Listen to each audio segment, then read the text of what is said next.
December the 1st, 2025? 2025. I'm so used to November. It's been a long couple of days. How you guys doing? Welcome back to the Two Witnesses Live. I'm your host, Watchful, and it's time once again for your daily Torment report. If you're new to the channel here, we are looking for prophecy to be fulfilled on the end times. We've been paying attention to who we think are the two witnesses, pending any better choices, because these are the two men who are tormenting the world, and they're speaking truth every single day. And one of the reasons why they're tormenting people. Anyway, welcome back. We've got a very busy day. We got to catch up all the way from the holiday, Thanksgiving. So we're going to jump right into this and just get started and go as fast and as far as we can, and try and keep it entertaining at the same time. So we're going to pick it up here with, let's see, we'll do this side with Donald Trump. So there's a lot of news here that may seem a little outdated. Like, we're going to listen to the president talk about the two National Guard who were shot in Washington, D.C. One of them has since passed away, Sarah Beckham. She was 20 years old. I believe his name is Andrew. I could be wrong about his name. Andrew Wolf is still fighting for his life. But here's an update going back to the 26th. I don't know. We'll see. Some of this stuff we may just skip because I'm sure people already are aware of. My great fellow Americans, earlier today on the eve of the Thanksgiving holiday, two members of the National Guard serving in Washington, D.C. were shot at point-blank range in a monstrous ambush-style attack just steps away from the White House. They had been deputized as part of the most successful public safety and national security mission in the history of our nation's capital, the D.C. Safe and Beautiful Task Force, which has achieved an unprecedented reduction in violent crime and crimes of all type. This heinous assault was an act of evil, an act of hatred, and an act of terror. It was a crime against our entire nation. It was a crime against humanity. The hearts of all Americans tonight are with those two members of the West Virginia National Guard and their families. The love of our entire country is pouring out for them, and we are lifting them up in our prayers. As we are filled with anguish and grief for those who were shot, we're also filled with righteous anger and ferocious resolve. As President of the United States, I am determined to ensure that the animal who perpetrated this atrocity pays the steepest possible price.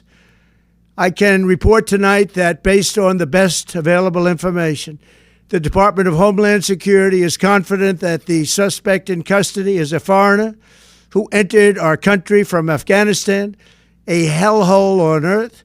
He was flown in by the Biden administration in September 2021 on those infamous flights that everybody was talking about. Mm-hmm. Nobody knew who was coming in. Nobody knew anything about it. His status was extended under legislation signed by President Biden, a disastrous president, the worst in the history of our country.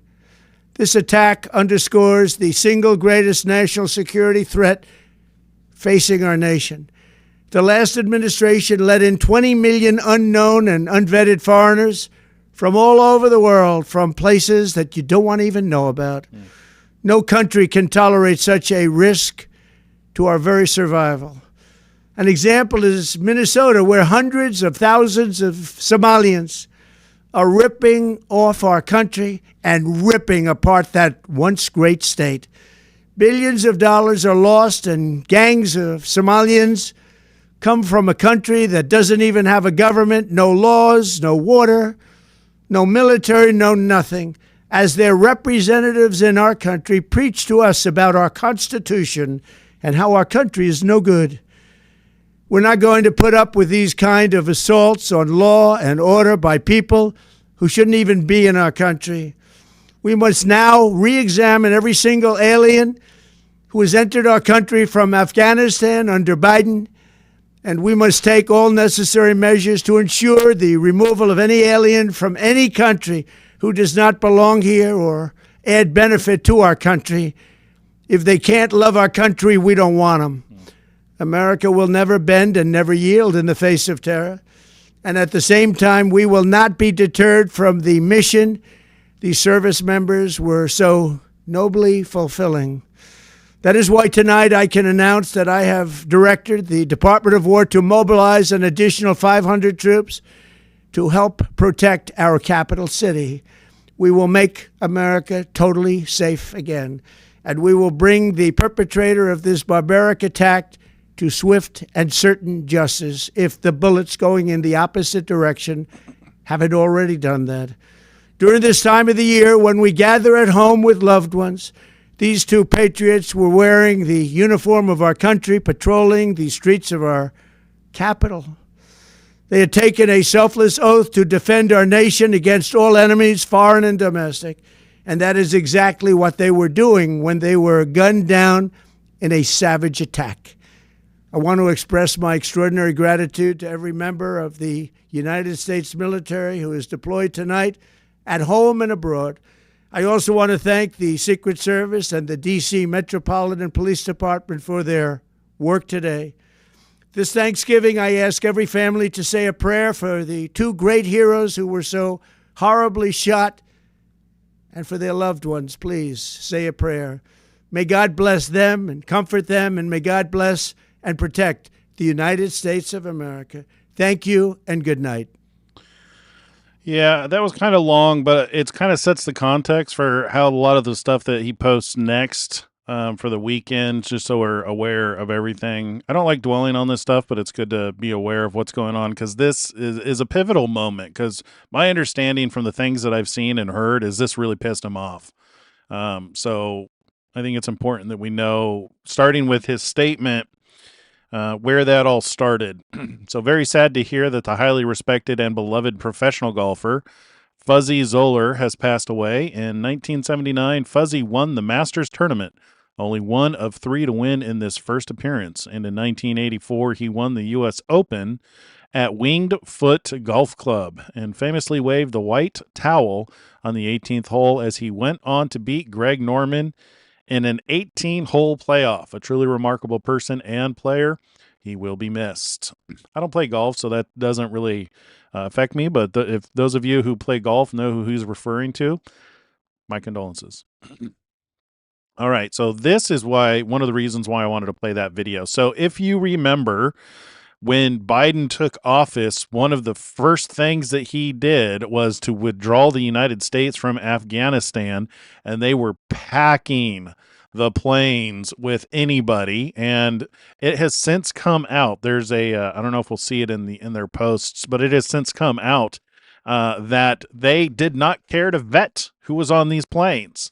So very likely more people who we don't want in our country, who don't want to be here and learn our ways, but instead they want to potentially harm us, like the gentleman who harmed those two National Guard. So this is part of the horrendous airlift from Afghanistan. Hundreds of thousands of people poured into our country, totally unvetted and unchecked. We will fix it, but we will never forget what crooked Joe Biden and his thugs did to our country. Yeah, I mean, just look at that. That is so many people on that plane. I remember that. I remember it quite well. What a tragic day. You know, it's days like that it's just like, even when like the seals were being opened, it's just like you get like this eerie feeling. That was one of the days it was like a pivotal moment when this happened. It doesn't happen that often, but when it does, it's notable. I can remember back and think about the way I felt when he was pulling out of Afghanistan. I was one of those sitting on the edge of your seats listening to the news, to the atrocities that were taking place. Regarding, we'll watch that video. We'll watch Melania's video here before we move on to Elon's posts, and then I'll post the link for you guys. Let's see. Even as we have progressed technologically, immigration policy has eroded those gains and living conditions for many. I will permanently pause migration from all third world countries to allow the U.S. system to fully recover.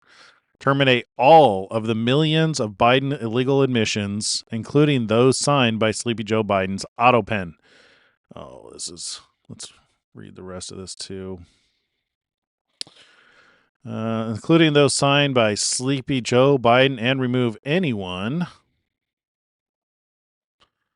who is not a net asset to the United States or is incapable of loving our country. That's important. You know, you got to love the place you live. If you're here to harm people, get out. End all of federal benefits and subsidies to non-citizens of our country, denaturalize migrants who undermine domestic tranquility, and deport any foreign national who is a public charge, security risk, or non-compatible with Western civilization. That's a polite way of saying it. These goals will be pursued with the aim of achieving a major reduction in illegal disruptive populations, including those admitted through an unauthorized and illegal auto-pen approval process. Only reverse migration can fully cure this situation. Other than that, happy Thanksgiving to all, except those that hate, steal, murder, and destroy everything that America stands for. You won't be here for long. Oh my God. How can you not read that? And like, to me, it is just so blatantly obvious. It's got to be obvious to you too, right? I mean, like, this is why they torment the whole world. I mean, like, this is just outright look. People are here. There are people here who hate our country and want to hurt us, and we want them out. I mean, like, that's prophecy, man. I mean, no, it's not. It's not prophecy like speaking about something that's going to happen in 1,000 years. It's not even speaking about something that's going to happen in 50 years. It's like, this is what's going to happen next year, guys. But it's the truth. I mean, this is the truth. You know, Joe Biden, rider on the red horse, who was given power to take peace, and he took peace from the earth. And we see how that happened. We see how he was able to take peace from the earth, largely due to the auto pen, because you got multiple people in there pushing their own agendas, signing his name to it. He wasn't even aware of what was going on. And we're suffering the consequences of those actions. And he's trying to fix it. All of this it's a test. This has got to be part of a test for the end time harvest. Ladies and gentlemen, we are in the end. This stuff is happening. We were foretold that this stuff was going to happen. And, well, I'll tell you, it's a privilege to be able to watch it. Never would have thought it was going to go down like this, though. I'll tell you what. All right, moving on. Let's see. America the Beautiful, the national parks. Annual pass. I want to say that's an ad, but it doesn't. Looks like an ad, but doesn't look like an ad. Another one. Great American Presidents. 30-year mortgage, 50-year mortgage. Trump 2028. Yes. Okay. He's trolling. Trumplicans. Oh, he settled on a name. Trumplicans. What was it? It was T-Publicans? To-Publicans or something like that was what he originally came up with. So this is what he settled on. The Republicans who are MAGA, Trumplicans. Hard to say. Doesn't really roll off the tongue very easily. All right. Democracy is on trial in the coming elections in the beautiful country of Honduras. On November 30th, will Maduro and his narco-terrorists take over another country like they have taken over Cuba, Nicaragua, and Venezuela? The man who is standing up for democracy and fighting against Maduro is Tito Asfura, the presidential candidate of the National Party. Tito was the highly successful mayor of Tegucigalpa, where he brought running water to millions and paved hundreds of kilometers of roads. His chief opponent is Rixi Mancada, who says Fidel Castro is her idol. Normally, the smart people of Honduras would reject her and elect Tito Asfura, but the communists are trying to trick the people by running a third candidate. I feel like we read this. Salvador Nasrallah. Nasrallah is no friend of freedom, a borderline communist. He helped Xiomara Castro by running as her vice president. He won and helped Castro win.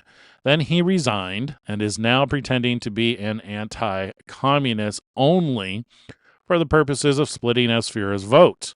The people of Honduras must not be tricked again. The only real friend of freedom in Honduras is Tito Asfura. Tito and I can work together to fight the narco-communists and bring needed aid to the people of Honduras. I cannot work with Mancada and the communists, and Nasrallah is not a reliable partner for freedom and cannot be trusted. I hope the people of Honduras vote for freedom and democracy and elect Tito Asfura for president. Let's see. Is this the same thing? If Tito Asfura wins for president of Honduras because the United States has so much confidence in him, his policies and what he will do for the great people of Honduras will be very supportive. If he doesn't win, the United States will not be throwing good money after bad because a wrong leader can only bring catastrophic results to a country. Why do we have to give money to people anyway? Why is it our responsibility to fund these countries? No matter which country it is, Tito will be a great president, and the United States will. I mean, I guess if you're building relationships and you want them to use your money and you want to be able to have access to their assets and they need access to your assets. But just, I don't know, we've just given away too much money. Uh, I'm reminded of a very recent interview that Elon Musk had where he's been talking a lot about what life is going to be like without money, and it's very reminiscent of the Old Testament. I don't know if we'll get into it tonight. That may be more of a conversation for tomorrow because we just have so much to cover. But it's such an interesting concept. That and the quantum physics stuff is super interesting too. They kind of go hand in hand. Doesn't make sense right now, but it will when we start talking about it. Let's see. No matter which country it is, Tito will be a great president, and the United States will work closely with him in order to ensure the success, with all of its potential, of Honduras. Additionally, I will be granting a full and complete pardon to former President Juan Orlando Hernandez, who has been, according to many people that I greatly respect, treated very harshly and unfairly. This cannot be allowed to happen, especially now, after Tito Asfura wins the election, when Honduras will be on its way to great political and financial success. Vote for Tito Asfura for president, and congratulations to Juan Orlando Hernandez on your upcoming pardon. Thank you for your attention to this matter. Make Honduras great again. President Donald J. Trump. Let's see. What do you guys, let's see. Texas got a lot of money when Abbott got 10,000 of them to settle there. Yeah. We will have people in Afghanistan who were, let's see, we still have people in Afghanistan who were never gotten out. You know, that's right. I think I remember hearing about that. Huh. I believe he's trying to take back that base that China took over. So I wonder if we won't go in and get them. He said he would deport Ilan Omar. Probably should. See those. I mean, I can't wait. We're really at a point where we need to see some action. After the Biden administration and the way that they attacked him, thank God he's been going about it legally and within the court systems, and he's not fulfilling the role that people are portraying him, you know, like a dictator or a fascist or anything like that. He's a just president working within the law. But it's my guess is February. My guess is we're not going to see any real action until February. And when we do, that's when things are probably going to pop off because that's when that annular solar eclipse takes place. So that is February 17th, 2026. And it's the next candidate for a seal to be opened, which means that we're probably coming to an end of seal number 4. This has been a very long period of time that we've been in seal number 4. Trying to think, do I have one of the maps up? I closed them. I don't have any of the timelines up. But yeah, so we're coming to an end of seal number 4, and it looks like the seal number 5 is going to be opening up in February. And given what we're seeing today, with the uprising, with the problems in Chicago and Portland, and Trump is bringing peace to other countries around the world, and yet conflict is on the rise in America. Trump is doing a lot. I mean, he's done a lot of stuff in America that we're just starting to see the benefit of. But it seems to me like there's a continued uprising, and I'm wondering if that's not going to be what sets off in February. Maybe that's when he implements the Insurrection Act. With that commercial with the horrible six or the wicked six or whatever they're calling them, who are trying to manipulate our military into not obeying Trump's orders. Maybe that's when things really start to take place. I don't think it's a time to be afraid. It's seal number 5 is an interesting one. I never would have thought that seal number 5 would be what it's shaping up to be. You know what I mean? It's just like, I guess that's true with all of the seals. Like, who would have thought that Joe Biden taking office of the presidency would be seal number 2? But I guess it makes sense. Power to take peace. Of course, it would be an office like the president. But seal number 5, when you look at it, it's the one where we're told to wait just a little while longer while our brethren are killed as they ought. It's going to be an interesting next 3 months. I'll tell you what. We should probably go on. But I know we got a lot of stuff to cover. Less commentary, more posts. All right, so Honduras. This is a lot of stuff on Honduras. Oh, so we read that one. We read that one.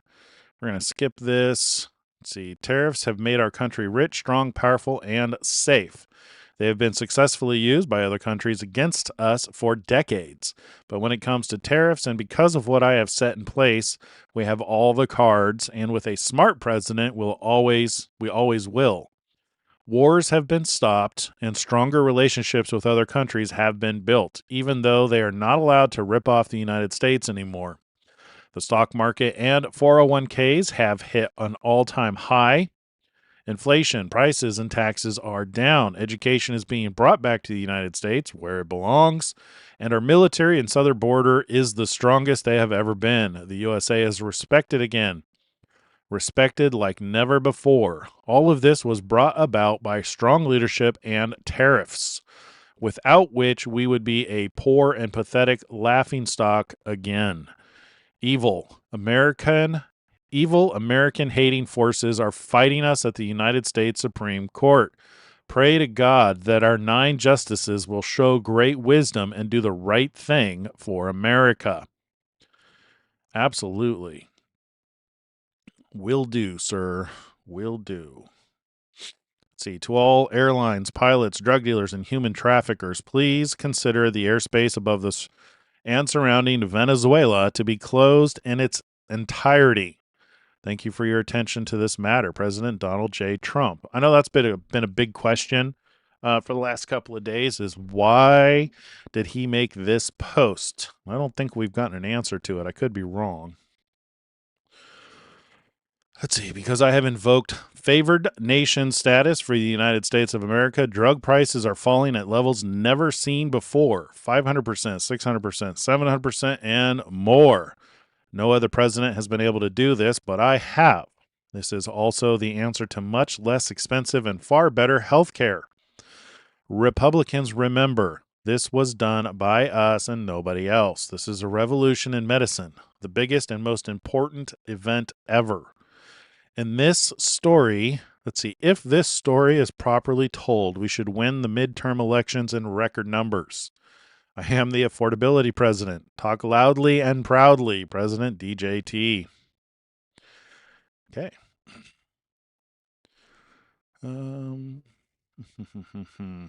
Those in Dearborn who were yelling DTA were protesting Thanksgiving. His hair is silver there instead of orange. Yeah, I've been noticing he's been less orange and gold lately. He's been more just like plain and silvery hair. Some are not elected, but placed. Look at Brazil. It's not orange, it's gold. See, if Old Testament had money, if you think they didn't, you need to go back and read it again. Yeah. No, they had money. Yeah, that's a really interesting thing. Elon was talking about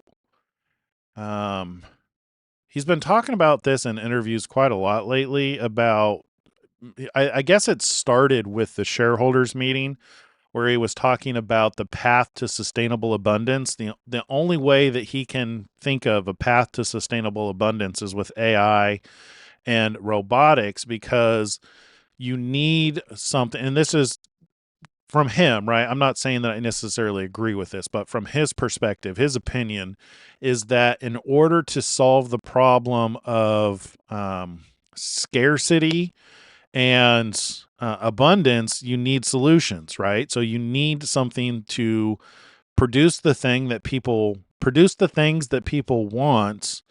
And if it's automated and automatic and it doesn't require people to accomplish, that's a path towards sustainable abundance. I'm not sure how I feel about that, but the more I think about it, the more I'm reminded about, the book of Revelation, or not the book of Revelation, the Old Testament, that talks about what it's going to be like in the at the end of the age, when each person is going to, have their own, they're going to be, pretty much building our own homes and farming our own land and have everything that we need. It's it's very interesting. I know I keep coming back to this. I keep getting reminded of it. Let's see. Jackson may not be a justice any longer since the auto pen signed her into office. Ooh, interesting. Oh, that's right. Didn't he null and void everything that Joe Biden auto penned this weekend? Maybe we'll get there. See, there was a concept in Star Trek where they didn't need money and everyone had what they needed. Yeah, I believe in Star Trek they used credits though. So there was a form of currency, but it wasn't cash, it was credits. Something like that. Yeah, that's one of the things that you hear where people are under the impression that there's no cash in Star Trek. They have something that's akin to more of like a universal credit, I believe. But they also actually Star Trek is a really good example of what life would be like with sustainable abundance, to where credits are no longer, our cash currency is no longer used as a means to get your needs, food, shelter, and clothing, but credits are more used for recreation and hobby. Yeah, I mean that's probably a pretty good example of what life could be like. And I have this theory that some of and this gets into the quantum stuff that I've been. It's funny. It's funny. The more I talk about this quantum mechanics, the more these videos show up in my feed. I've been like binge watching quantum physics stuff for the last couple of days. But it's interesting that as you talk about these things, they seem to become more of a reality. I almost wonder if that's not why some of the films and videos that we've grown up with weren't given to us. If they weren't meant to prepare us for a day, for the end of the age, for what it could be like under the Christ administration. You know what I mean? The kingdom of heaven. Anyway, moving on. Let's see. That's the guy who shot him, I think. Just one day before the terrorist attack. Oh, no, this is the other guy. The terrorist attack against our National Guard, another Afghan national who was paroled into the United States under Biden's Operation Allies Welcome, was arrested for threatening to blow up a building in Fort Worth. Mohammed Dawood Al-Okazay posted a video of himself on TikTok indicating he was building a bomb with an intended target at the Fort Worth area. He was arrested on Tuesday by the Texas Department of Safety and FBI JTTF and charged with making terroristic threats. Let's see, ICE Gov has lodged a detainer. There you go. There he is. Predictive programming. Yeah, I haven't heard that word in a couple of months. There's a couple of people I used to watch on YouTube who they sing that mantra nonstop, the predictive programming stuff. There could be something to it. I mean, think about it, because this goes back to our conversation about Jesus showing up in the clouds. I mean, it's interesting that some people are warning to disregard the talk of aliens in the end times. but the fact that they even brought it up is fascinating, because when you think about it, it's just like, how else is Christ going to arrive? Oh, I've got some videos to watch. I don't know if we'll get to it today. About did you guys hear about the fault line that showed up in Jerusalem that goes right up to the gate that Jesus is supposed to ride through, the one that he rode through on the donkey? Yeah. Some very cool stuff happening. Anyway, we need to keep going on. I'm getting distracted. Let's see. If you've never been to Afghanistan, you wouldn't understand. If you showed these people an espresso machine and gave them free coffee, they would assume you were a witch and chop your head off. But let's bring them in. That's actually a really good point. And that goes to the point we're talking about with Star Trek. People, if you're not ready to receive something, or if you can't comprehend it, you're probably going to misunderstand it. So that could be a form of predictive programming, to where, to prepare us for Jesus to return. Because I mean, I wholeheartedly believe that Jesus has a physical body. And I believe that he's out tooling around somewhere in the universe, because it says that when he ascended, he was seated at the right hand of God. So to me, I I view that as a physical place, whether it's in another dimension or on another planet. I'm under the impression that he's in a flesh and blood body somewhere in the universe. So it stands to reason that he would need to, come back on some kind of a vessel, right? I mean, there's a lot we don't know about the new body, his glorified body. He may not need a vessel. He may be able to just, go in and out of dimensions, or teleport between planets. I don't know how that works, but one possibility makes sense to me is that he'd show up in a ship. So maybe there is something to, Hollywood and preparing us to be able to comprehend that happening. So right in line with the Nespresso machine, right? All right. Trump's moratorium on third world migration will be his most popular policy to date. I'll say it again. President Trump's moratorium on third world migration will be his most popular policy to date. White progressives will be the most outraged. They predominantly run the media. Ignore them. Real Americans of all races will enthusiastically support it. Yeah. I mean, it makes sense to me. I don't want people here who hate the country, who want to do us harm. All right.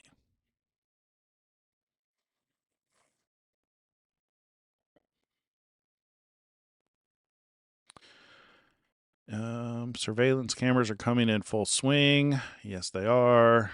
This month with full tracking. Yeah, you're talking about that company that's been illegally setting up cameras all over the United States. Fulcrum or something like that. Let's see, it makes me wonder about the Mandela effect. I read part of what you sent me, Fury. I didn't read all of it. You're talking about the email with all the different articles in it? I started reading through those. I didn't really do a whole lot of work this weekend. I actually took some time off for the first time in forever. Thursday night, I just chilled with family. Friday, I actually did work. Thought about coming on the show, but we ended up doing something in the evening. And then the weekend, I just zoned out. I did try working on that video that I wanted to have the video done for Thursday, but it's just not far enough. It's not far enough along yet. I wasn't going to rush it because it's really good content. It'll come out when it comes out. Let's see. Atlas and Swan are in our skies now. Yeah, they continue to do stuff that just is not comment like. Yeah, Atlas is doing some really crazy stuff. You think Jesus is more like an angel now and can manifest in the flesh at any time? Yeah, but what's that like? I mean, like, what is travel like? So the big question in the glorified body is, what is travel like? So can he just manifest and, from one location to another, or in multiple locations? Or does he still need to drive a vehicle of some kind? Does he still need to ride a horse? You know what I mean? Or is that more of a just ride for pleasure? You don't really need to if you could teleport from one location to another. Let's see, not sure what to make of it, but it wasn't first I heard of it. I remember reading it as a kid and putting it back in my mind about later and then looking at it again. Yeah, the surveillance system is connecting to people's doorbell cams. Huh. Yeah. Yeah, there's a lot of there's a even out in the country, like every stoplight now has a camera on it. So like, yeah, cameras are everywhere. Let's see. Foreign-born share of the U.S. population is now higher than any other point in history. 1 in 6 people. Huh. Higher than the great wave of immigration in the early 20th century. And now, it's now time for another period of restricted immigration. Oh, yeah. Yep. Immigration and Nationality Act, Section 212F. Whenever the president finds that the entry of any aliens or of any class of aliens into the United States would be detrimental to the interests of the United States, he may, by proclamation, and for such period as he shall deem necessary, suspend the entry of all aliens or any class of aliens as immigrants or non-immigrants, or impose on the entry of aliens any restriction he may deem to be appropriate. Yep.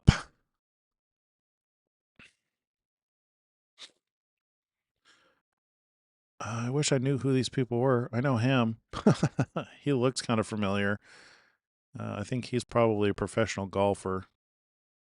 Yeah. Is this the fuzzy guy he was talking about? Oh, we know him. So, great being with a highly respected future king of Saudi Arabia, Mohammed bin Salman. He is doing tremendous things for his country.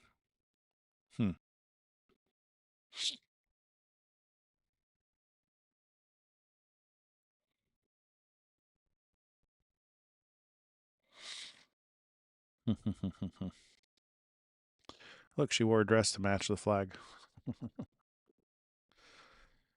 All right. Winning is always nice. Is this him playing golf?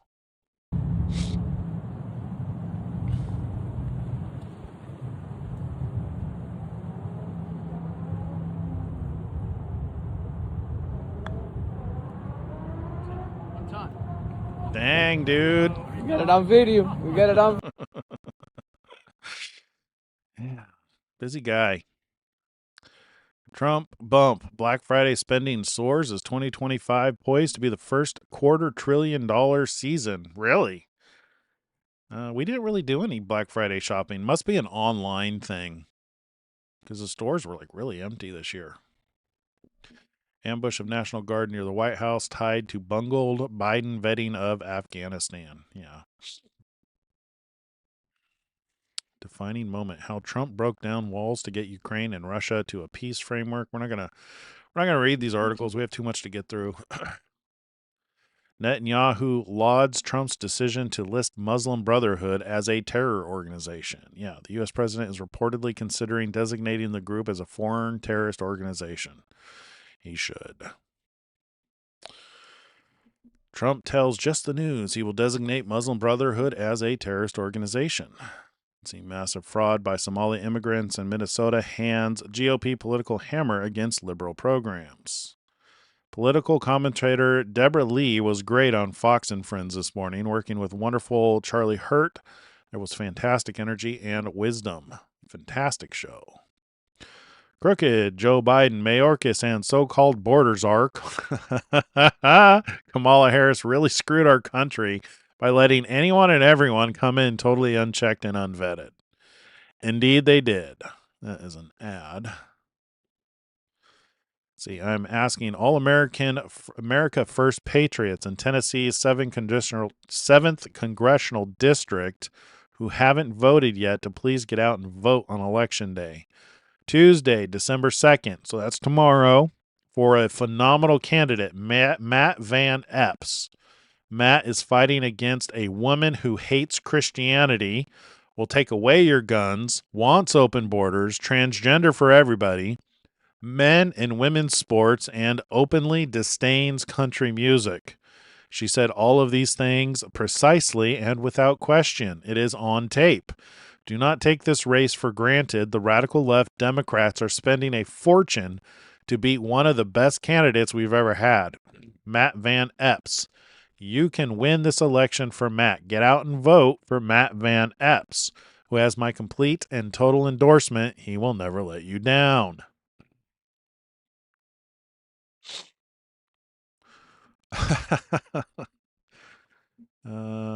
We could walk through walls. I'm thinking he might be inside us. Our connection with Christ is coming online. He will come in Honda, in a Honda One Accord. That's right. He should go through locked doors before ascended to heaven. Yeah. Let's see. No. We sold more online than any Black Friday in history. Really? I mean, I guess we did do all of our ordering online. Well, we did some shopping too. I mean, we tend to always go out and kind of just meander. Although we didn't really buy anything in the stores. There's just been no desire this year. We're more in the mode of getting rid of stuff than actually acquiring stuff at this point. Netanyahu has applied for a pardon but refuses to admit any guilt, so they are protesting him. Huh. Trump also asked for the president of Israel to pardon Netanyahu. Prophecy said Jesus will come on the cloud and every eye will see him who doesn't have a dang cell phone today. True. Yeah, that's the thing. You know what we need? Know what I need to do is we need to take.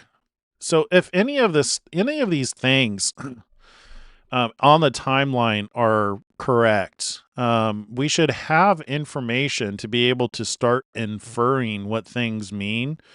Because it's almost like a Rosetta Stone. I don't know if I've said this on the channel before, but this is something that I've been thinking about. I need to do is, sorry, my allergies are going crazy in here.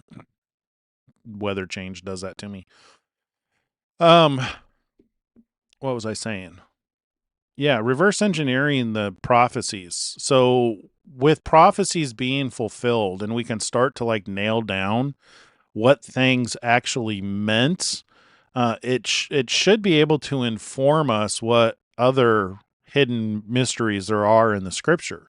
So for instance, it seems to be that when a seal is opened, it's referring to a period of time. So that is one type of a seal. Also, living creatures. It seems as though living creatures refer to constellations. But there could be more depth to that. It could be that the constellations are just like words in a book to where they're just a marker. They're not actually the thing. Because I know living creatures are also referred to in the Old Testament. But yeah, with Christ coming on a cloud, what is the reality of that look like? I don't know if we would believe it if we just saw it on our cell phones. I think it would have to be, and this is why I kind of lean on the 3-eye Atlas spaceship is more and more sounding like a very real possibility, because how else do you get the attention of the world? If you're on some kind of a ship that comes in the clouds, like if it just like hovers in our atmosphere and just kind of stays there as the world spins so that everybody on the planet can actually see it there, which arguably 3-eye Atlas is kind of making its rounds around the globe. It could be something that shows up in the news.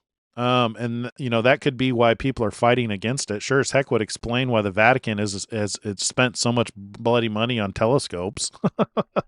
You know what I mean? Like, surely they know something we don't. Maybe that's how they were expecting to get a heads up on when Christ was going to return. But yeah, I tell you, it's just an exciting time to live, to be able to just even be asking these silly questions. Not that they're silly. You know what I mean, though.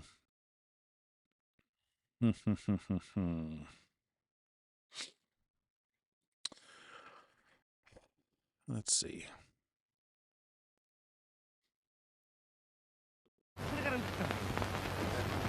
Great Babe Ruth.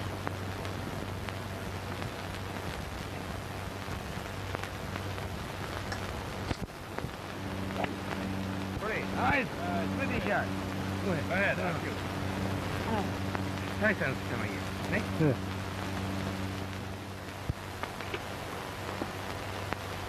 That's close enough. Lousy. That's all right. Wouldn't it be funny if cloud meant like the internet? If he shows up in the cloud, that'd be comical.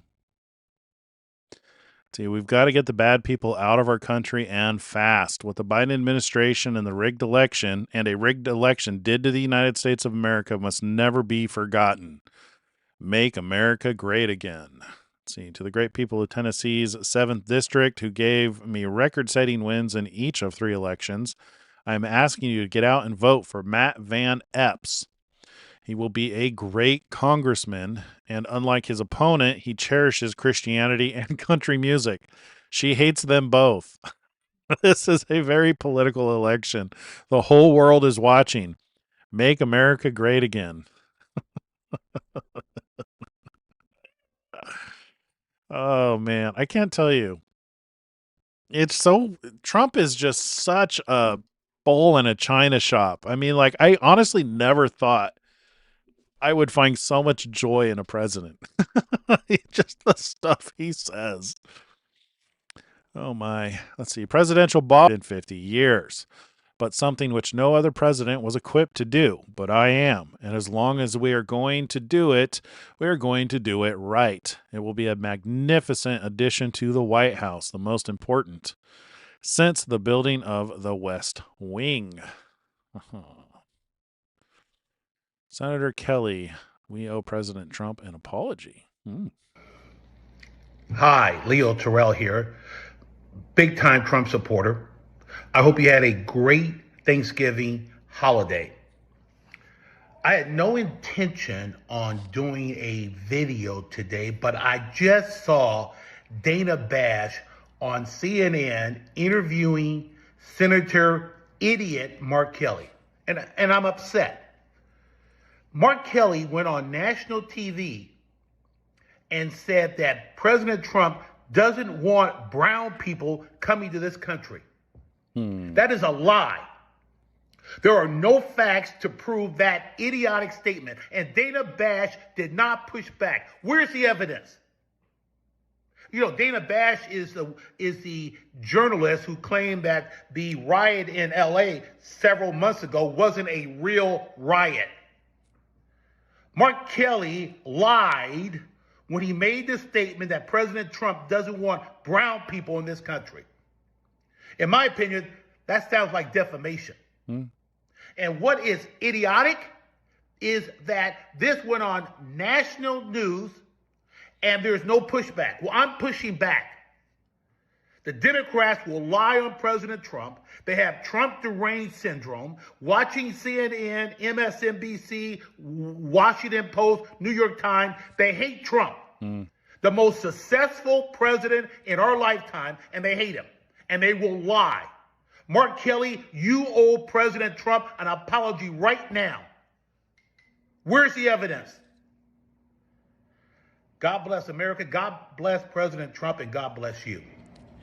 Yeah, it would not surprise me if February 17th isn't the day that he implements the Insurrection Act. With the way that things are going, I could see it. Yes, sir. Let's see. Trump Black Friday soars. Let's see. Dr. Mark Siegel brilliantly wrote a new bestseller, The Miracle Among Us, How God's Grace Plays a Role in Healing. Mark Siegel is not only a fantastic person, he is a very knowable one. This is a great book. Absolutely. About a truly important subject. Get it now. The Miracles Among Us, How God's Grace Plays a Role in Healing. All right. There are laws that impact our nation. Read Title 18, Chapter 115, Section 2387. Whoever with the intent to interfere, impair, influence the loyalty, moral, or discipline of the military and naval forces to be fined or imprisoned up to 10 years. Commander Kirk Lippold, U.S. Navy, Retired. This is right on point. Do what has to be done.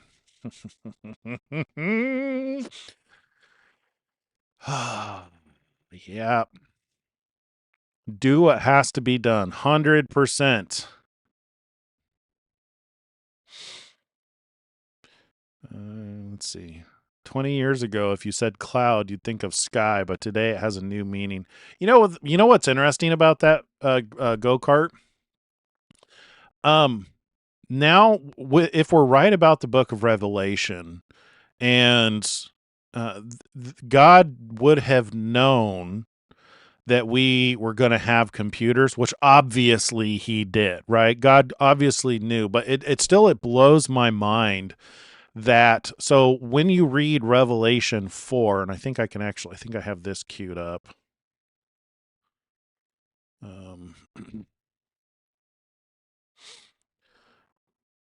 You cannot really, you can't investigate this being a sign in the way that we investigated it, because we looked at every single candidate going back 6,000 years.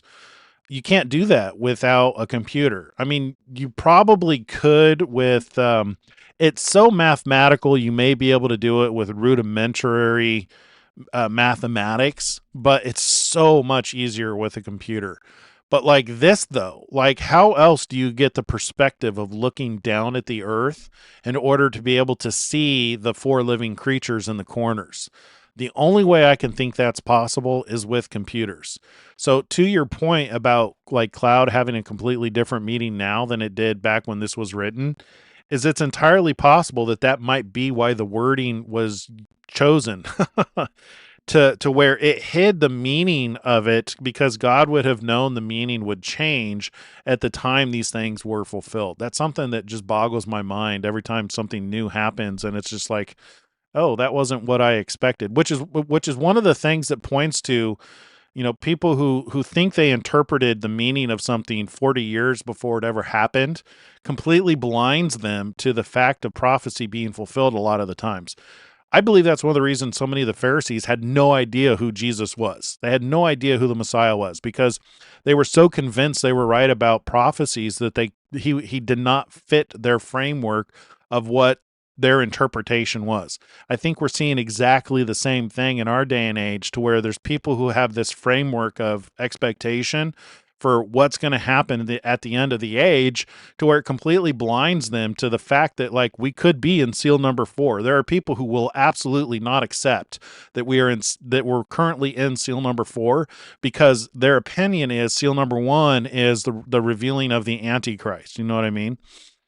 So yeah, to your point, it's just like I see these things and it's just like, God would have given us this information so that we could use computers to be able to see this. Because I don't know of any, I mean, there is some other way to see this, and maybe somebody else has discovered it, but sure is a lot easier with a computer. I mean, like Stellarium, to be able to just say, look, this is what, when you're looking down at the North Pole, everything that's described in the book of Revelation is there.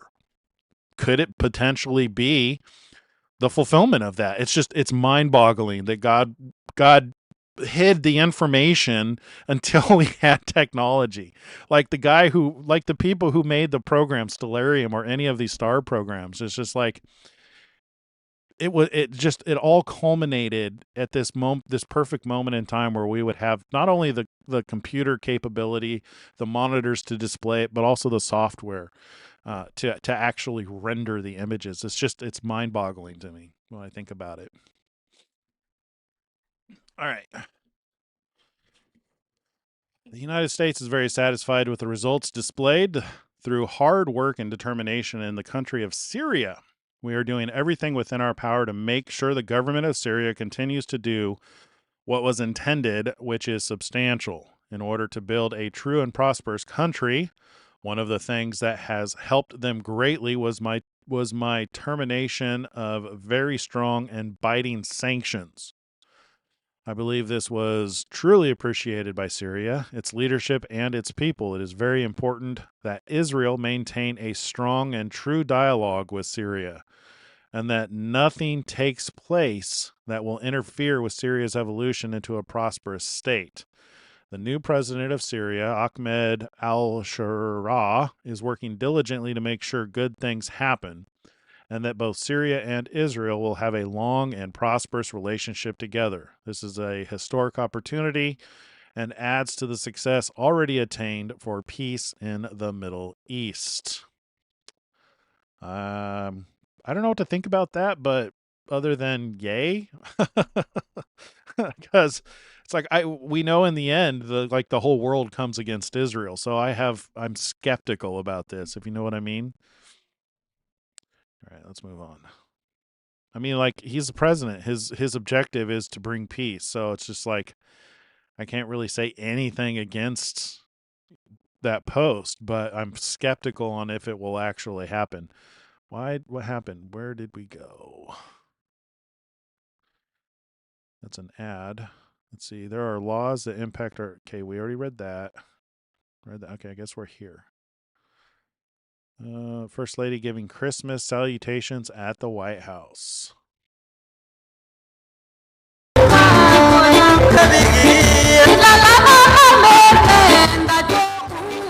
Yeah.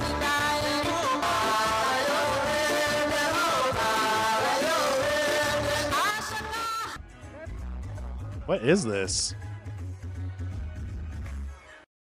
What is this?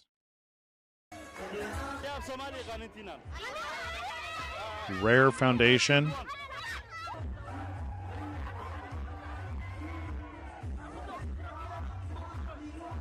Yeah, that's one of the reasons, Fury, that I don't know what to think about that post. Is it a strategy? Is it a post a strategy? Because you know he's doing things that he's not telling people about. So it may be that he's pretending to be nice with a country in order to get what it is that he needs from them, or it could just be that he's oblivious. I just don't know what to think about it. That's one of the problems with being a leader is you're not all knowing, you're not God, you don't know everything that's going on. You have an objective and you try to accomplish it, and everybody's going to criticize everything you do. So it's just like, I just kind of want to, I'm at the point where it's like he's done so many good things. I just kind of want to trust what he's doing. You know what I mean? So I don't know what to think about it.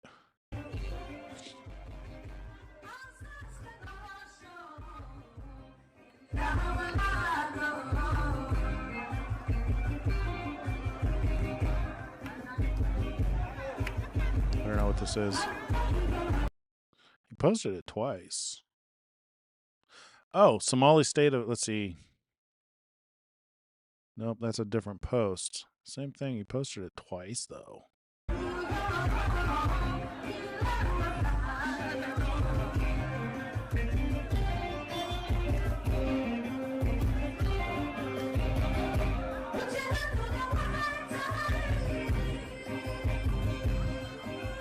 Rare. They expose Islam for taking over the USA.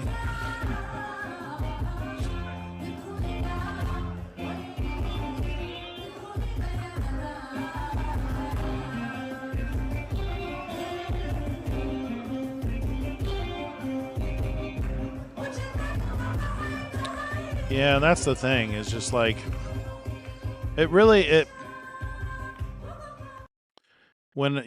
mean, he has to be diplomatic. He's the president, and he has objectives, and I'm sure he has tasks and a directive that has been given to him by God that he's not telling anybody about, whether he knows it or not. He's fulfilling prophecy.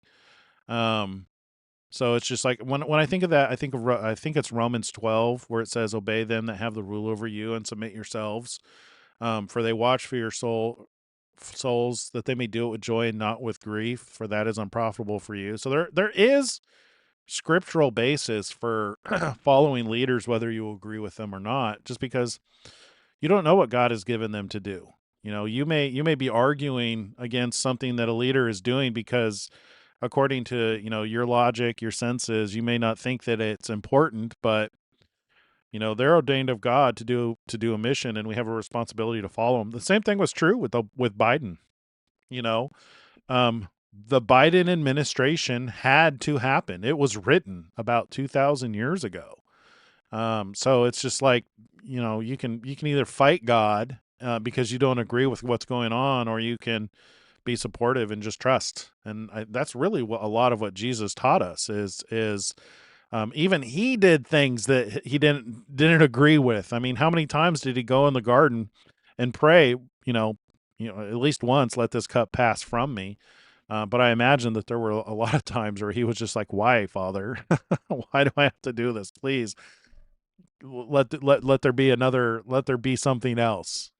But that's how it is sometimes. Sometimes you just like, whether you agree with it or not, you got to do it because God knows best. All right. Well, that looks like a double post. The Somali state of Minnesota. Minnesota is being systematically transformed. Its peoples replaced, its cities turned into foreign enclaves, its future rewritten by mass migration and soaring immigrant birth rates, all by design. 130,000 new arrivals last year, tens of thousands from Somalia, Ethiopia, and Mexico. Migrant birth rates soaring while native Minnesotans flee. Crime, welfare abuse, and Islamic influence is exploding.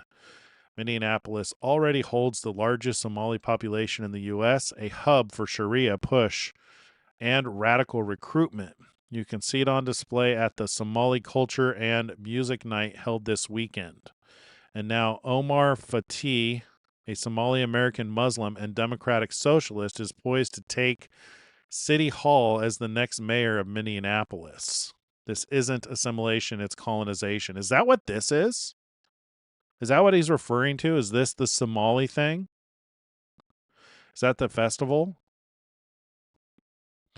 I don't know what to think. I'm assuming. Welcome to Minnesota. Great job, Governor Walz. That can't be good.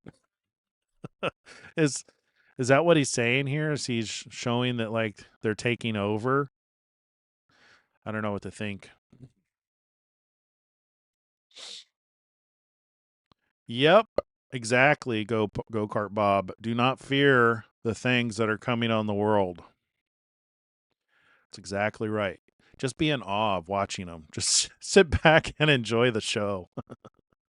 I think the Supreme Court is a broken institution. We cannot leave in place without a discussion, at least, and I think without substantive reforms being put in place, this Supreme Court as it is presently constituted.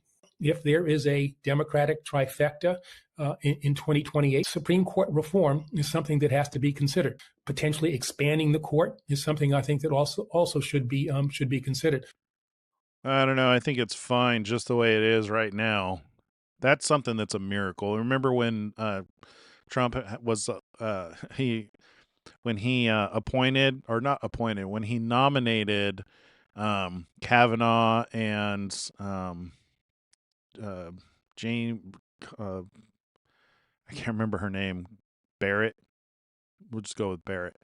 Jamie Comey Barrett. I don't know. I can't remember the names, but like when he got to nominate them in his last administration, you knew that it was like one of those God moments to where you're like, God is putting his chess pieces in place for the next like 8 years. It was pretty awesome.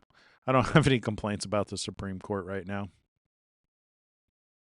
He's been on a warpath against Minnesota. Indeed, he has. I just this was it's just without context. I don't know how to interpret like what this is. Like, is he posting this rare fare in conjunction with this post from Amy Meck about Somalia? Like, is this an example of one of their festivals, how they're taking over? That's what I'm kind of getting from this. That's what it seems. I think you're saying, you're suggesting that as well.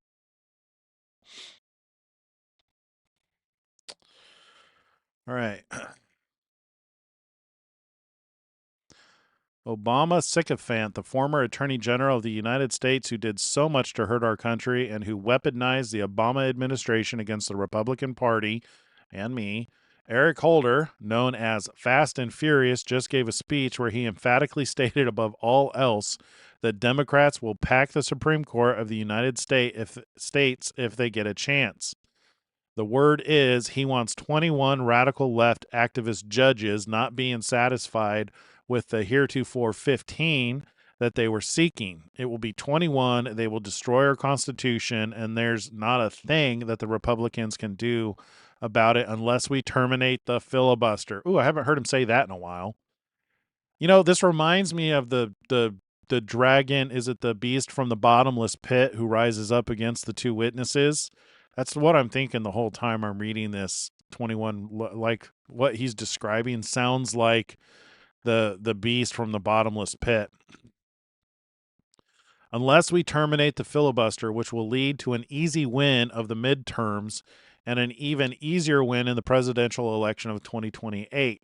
Why would the Republicans even think about giving them this opportunity? The American people don't want gridlock. They want their leaders to get things done. Terminate the filibuster and have the most successful 4 years in the history of our country by far.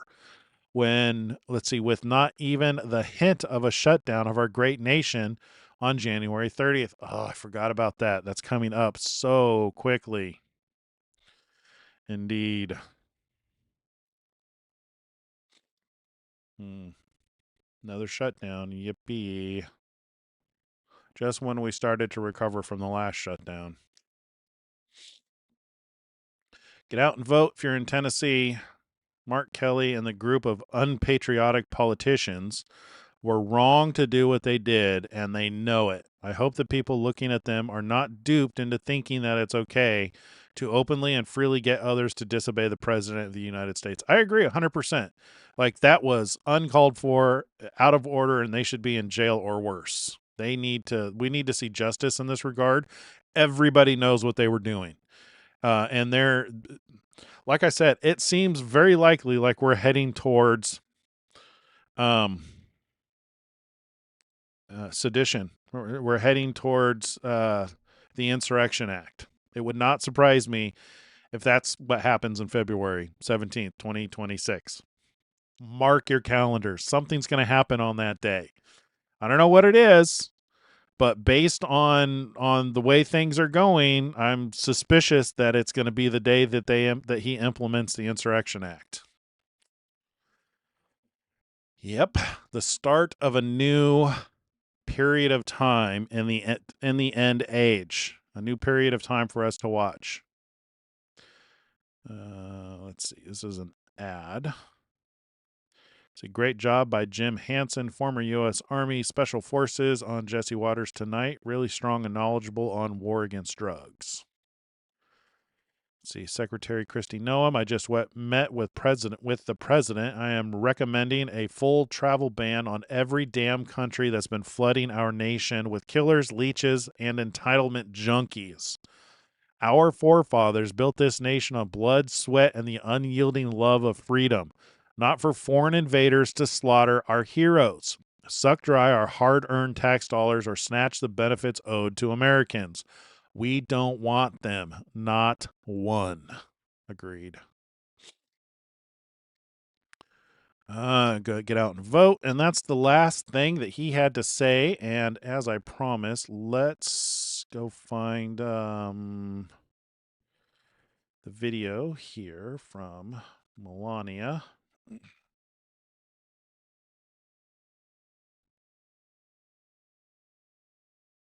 Here you go.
does such a nice job.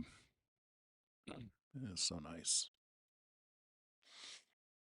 That was I just went to whitehouse.gov, and that's on the media. It's under the media tab. Here, I can show you where it's at. Media right here. And then I think I went to video library. Yeah, it's the first image on video library.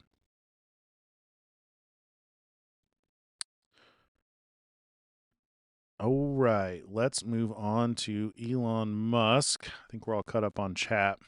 Oh, no, we're not. Some of our reporters were assaulted last week in Dearborn, and police just watched and sneered among them. Some of his favorite reporters. Yeah, that is on the rise. There's more and more of that. I haven't been covering it, and I probably should get back to it. But yeah, things have not settled down in Portland, Oregon, or Chicago, as far as I'm aware.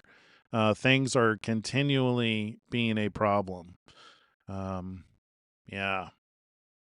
So there seems to be escalation in these regards. See, Cam and Shirley. See, on a journey just passing through. Let's see. Rare Foundation is not the one who put on the festival. They are the ones who are bringing it to his attention and the world's attention. I sent you the links before them. I'll look at those. I'll look at those links. Thanks, Fury. The Department of Human Services put out a letter on their site exposing Walz and his role in the fraud the Somalis committed. Watchful, are you breaking up on your end, or is it mine? Could be me. I mean, I'm on a 2 gigabit connection. It's pretty fast, and I'm hardwired. I'm not on Wi-Fi, so I'm inclined to think it might be on your end. Let me know if anybody else is experiencing a breakup of the channel. All right, let's see. So where we left off, so we got a lot to get through with Elon Musk. I'm probably going to skip a bunch of stuff because he was posting a lot since Thanksgiving. So I'm surprised we got Trump done in an hour with about 15 minutes of commentary. Probably not the same. Same thing's probably not going to happen with Elon. So we're probably going to skip a bunch of stuff. Let's see. The current regime is turning Britain into a prison island. That's not where we left off. I think this is where we left off. Yeah, we saw that. I guess we are there. Clear a path for sweeping urban experiments such as California Forever. Oh, that's an ad. All right, I guess this is where we are. My deepest so this is where he mistakenly. So this was a mistake. My deepest condolences to the family of the 2 National Guardsmen who were murdered in cold blood today. How many innocent people dying does it take to reform our broken system? Radical action is needed. So only one of them died. The other one is still fighting for his life in the hospital.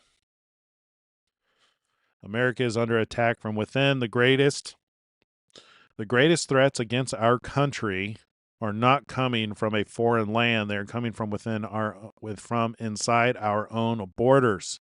Leftist extremist terrorism is now part of everyday life. It's killing our children at school, our generational political leaders on campus shootings, our presidential candidates in the head in broad daylight, and viciously attacking our U.S. military, federal law enforcement, and police. This is an all-out war on law and order and the safety of everyday Americans. The hysterical, violent rhetoric spewed by the left and the media is being acted upon by Democrats across the country. It is only escalating. Yeah, and we all see it. That's why I'm saying it's just it seems like there's an escalation that's taking place, and it wouldn't surprise me if something doesn't pop off on February 17th.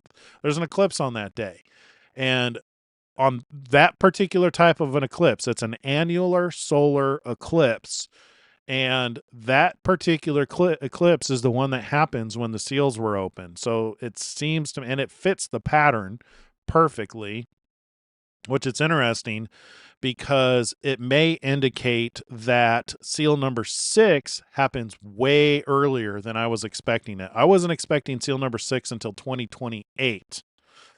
But there is the possibility that seal number 6 could open in 2026, and all that fits the pattern. Let me see if I can. I think I closed the window on this.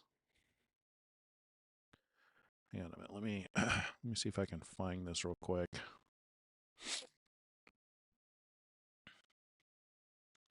Yeah, there it is.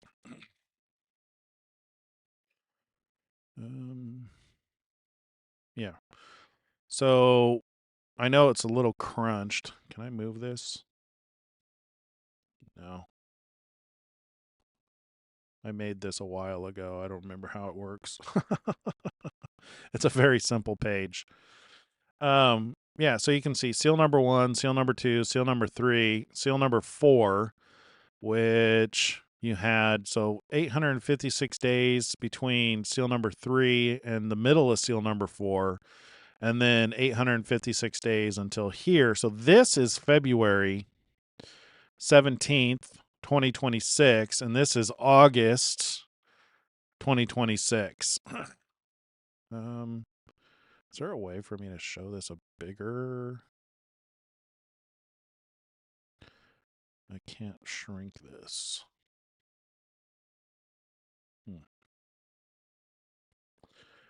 I don't know. But you get the point. So it's just like when it says, so seal number 5, one of the interesting things about seal number 5 is it says that they're given white robes and told just to wait a little while longer. Does that mean 176 days? So that could be the time period. It could be 176 days until seal number 6. That would put the opening of seal number 6 in 2026, which I was not expecting. I honestly was expecting it to be quite a bit later. So if we come back into here, this has been the calendar that I've been going by, to where I was expecting seal number 6 sometime in like 2028, just based on this layout. But if you take a symmetrical approach, based on the day counts in between, what really boggles my brain about this timeline is the day counts. The fact that there are actually eclipses that mirror these first 4, really. These first 4 eclipses are mirrored here, or 3 if you want to be really specific, which is why you get these day counts. So it could be, I mean, like, we could literally have a very short period of time. So what this could be indicating is that maybe seal number 5 might be the tribulation that most people have been looking for. And this might be why people are so confused about the return of Christ, is because of a lot of people don't think we're even in the seals right now. If they're still waiting for seal number 1 to open, if they may mistakenly believe that seal number 5 is seal number 1, because if that's when, maybe of course, a lot of people are expecting the Antichrist, this person, to go into a temple and declare himself God. That's one key indicator that people are looking for, which I just don't think is going to happen. I could be wrong. It may happen, but we don't have a temple right now. So until there's a temple, until they actually build the temple, which, yes, I'm aware of Christians, the Christian, Christian's timeline, where he argues that the temple exists today because of a very small building and a plaque that's on the Temple Mount. So, I mean, I guess if somebody goes on the Temple Mount and declares that they're God, that could indicate to people that we are in seal number 1. But if this is like the beginning of like an insurrection or something, if things really start to get heated up, and something happens, like maybe this is when Trump starts to go after those who wronged him, they may look at him as the Antichrist. There's a lot of people that really hate Donald Trump and Elon Musk. The other thing that really fascinates me is the way that even though they're no longer together and working together, people still lump them together. I've got I've been collecting a list of people who lump them together to where they hate them both. You know, they're tormented by both Donald Trump and Elon Musk. But what's interesting about this possibility here is the short time frame to where this could be, you know, when seal number 6 opens up. And things have been happening in the sun. Things have been escalating on the earth. You know, we have volcanoes that haven't erupted in 12,000 years that are erupting. We've got the weird things happening with 3I Atlas and 3E Atlas, and there's another one. I think there's a third one that just showed up. Yeah, the son of perdition, not Antichrist. Yeah, I don't know. Let's get back to Elon here.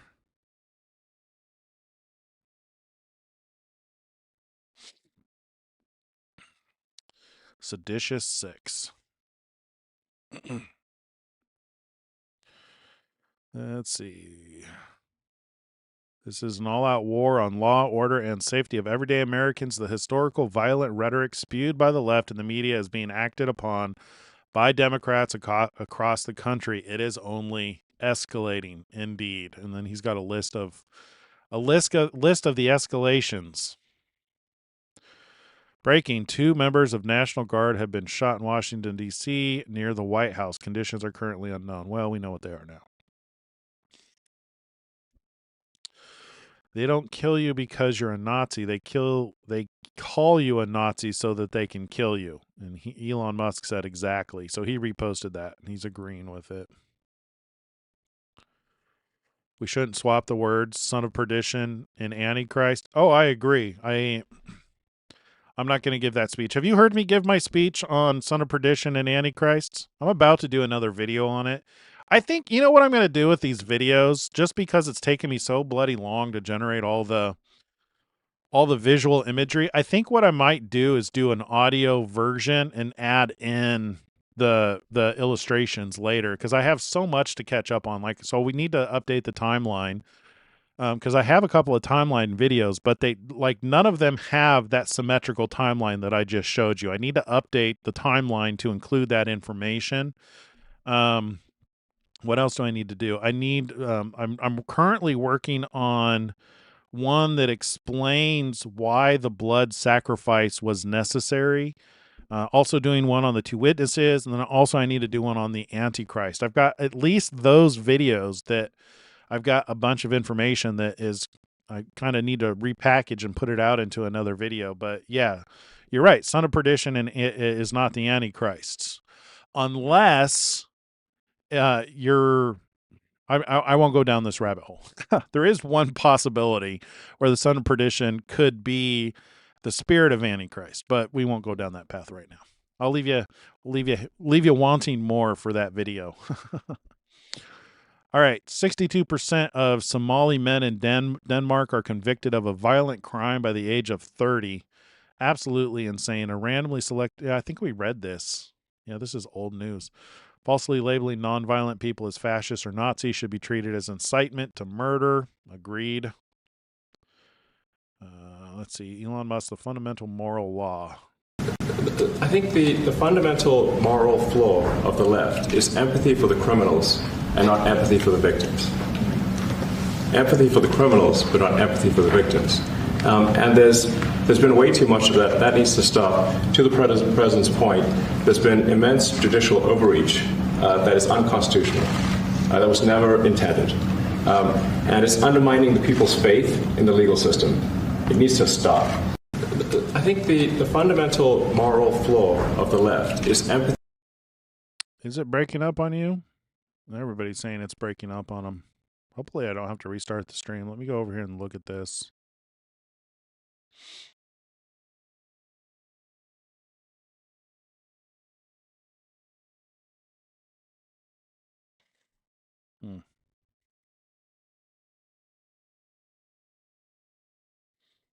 Look at those two. They're just a dynamic duo. Yeah.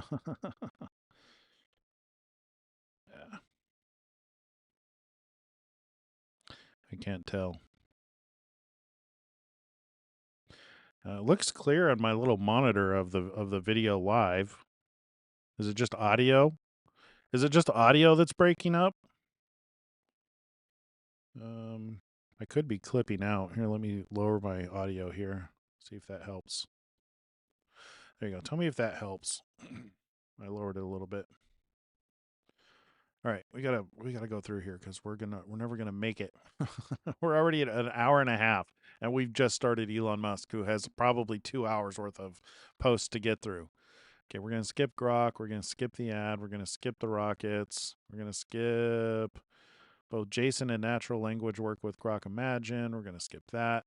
The final and most powerful posts of an assassinated American hero. If we want things to change, it's 100% necessary to politicize the senseless murder of Irina Zarutska because it was politics that allowed a savage monster with 14 priors to be free on the streets to kill her. Agreed. Wow. Powerful words. Grok Imagine is getting really good. I've been having fun generating video content with it. It's just not going fast enough for what I need from my videos. Engineering is the closest thing to magic that exists in the world. Agreed. Any sufficiently advanced magic is indistinguishable from technology. True. President Trump's full. We already watched that. That was on Trump's timeline. Charlie said it best. This whole criminal justice reform stuff has been a complete failure. And a lot of people on the right fell for it, and it was obviously pushed for people on the left, and the Koch brothers put a lot of money behind it. But how many more examples do we need of somebody with 10, 12, 13, 14 priors that then goes and commits a murder? This is not an isolated thing. We now see that this is not, there's some people that have demonstrated that the current model is not able to rehabilitate these people. So I think that is really where I want to focus a lot of my attention, which is, what are we really doing here in regards to this whole fake and fraudulent criminal justice push that we've seen the last 10 years especially? Is it making us safer? Is it making our streets better? And I understand the intention of it. I understand that there's some people that get caught up in that thicket that probably are in jail for too long, or the evidence could have been better weighed. But largely, we do not have enough people in prison in this country. And I can defend that. It's very defensible, actually. Only half of America's murders are even solved. You think about that, Mark. Only half of our murders in our country are solved. That means 50% of our murderers are walking the streets of our cities. We should have more people in prison. Not to mention this guy should have been in prison, and the multiple other situations that are resembling this. And so, look, I do say this with some form of just heaviness. I don't like politicizing situations like this, but it just necessitates it because there are so many dynamics at play here. Yeah, he's not wrong about only 50% of our murderers are in prison. I started, you ever listen to a murder podcast or like those scary podcasts? I had to stop because I was getting paranoid about the amount of people, the amount of murderers that are actually on the loose. I mean, I kind of enjoy those things when the end result is the person's in prison or no longer with us. But when you hear that there's a possibility that these people are still on the loose, you're like, wait, what? Yeah, I was driving my wife insane because I'd be like, don't ever go walk on a trail in a forest ever again because so many people disappear in the woods. God has not given us a spirit of fear, but he has given us a spirit of wisdom. So it's perfectly okay to make sure you go with somebody. Never go alone. But yeah, I had to stop listening to those things just because there's too many people on the streets who are not good people. There's a lot of evil on the streets.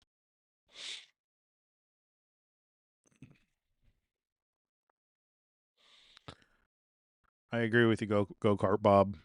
I think you'll like I think you'll like my my speech, my presentation on Antichrist and Son of Perdition. Really, all I do is I actually read what's in the text. It blows my mind how many people teach what they're taught, not what's actually written. And that's one of the reasons why I think that the dragon that's talked about in the book of Revelation might actually be religion.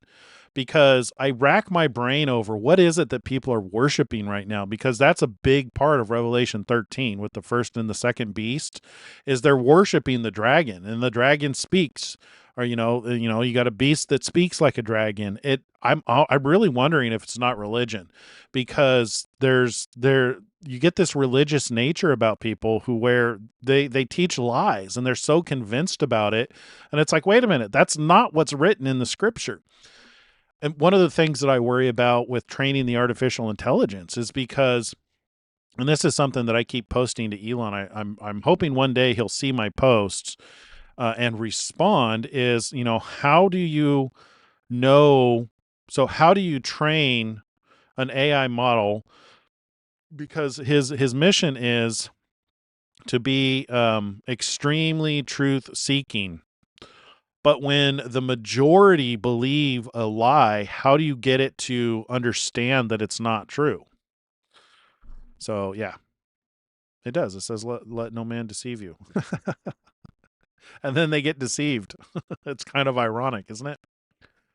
All right, update. Let's see. We're going to skip that. We're going to skip that. I think that's how we're going to get through this stuff, is just skip a lot of these things. We don't need to know about Starlink or Opera. Let's see. So this is... Okay, this is Chuck Schumer, 1996. Number one reason people came to the U.S. illegally is to defraud systems like Social Security, and I want to stop it. Yeah, no kidding. Let's see. Breaking. Ramunala Lakinwal, who shot the two National Guard, is an Afghan national and is allegedly a well-trained terrorist who may have previously lived in Iran before entering the United States. According to sources, Lakinwal waited for the guardsmen to turn a corner, opened fire, shot the female guardsman in the chest, then allegedly took her firearm and shot her point blank in the... I don't know if I can read this on YouTube. I have to mark... Whenever I read these things that are excessively violent, I have to actually go in and mark the video as containing more violence than usual. Another guardsman was hit in the neck before a third managed to take him down. Huh. Full self-driving is awesome. VP Vance was right. I remember back in 2021 criticizing the Biden policy of opening the floodgate to unvetted Afghan refugees. Friends sent me messages calling me a racist. It was a clarifying moment. They shouldn't have been in our country. VP Vance was right. I remember that moment too. Absolutely. All right, what is this?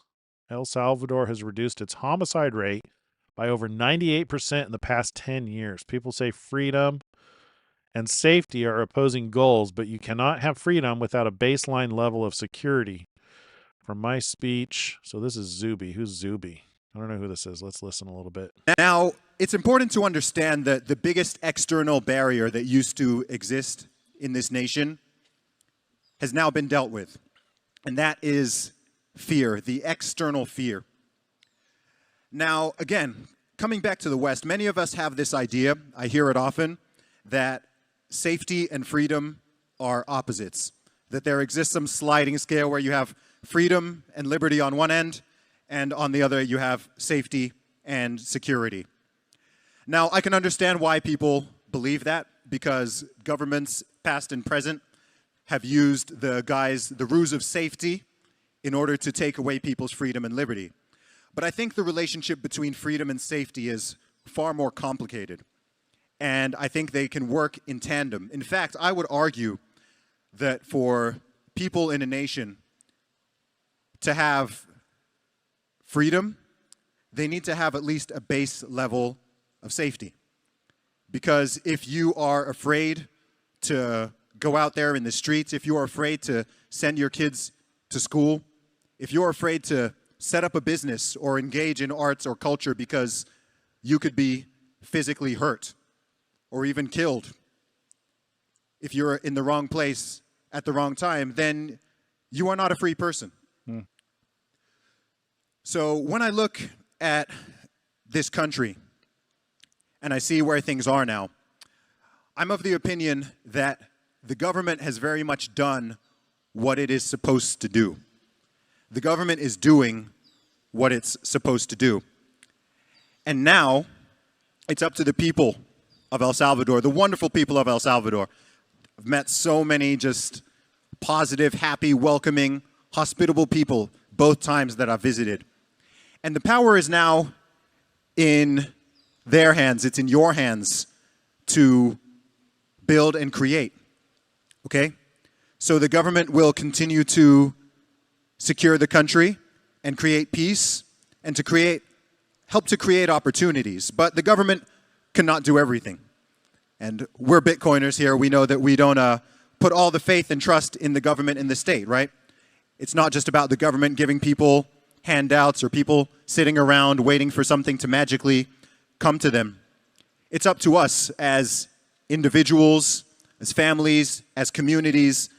It's up for the people to build, and that is how we win. So now that this external barrier of fear has been removed, what is left is mostly internal. It's in people's brains. The fear, the danger, the limitations. It's no longer out there in the streets causing chaos, but it's within people's own psyches. So what I want to encourage everyone today who's listening is to make that unlock. Wish I could say the same about America.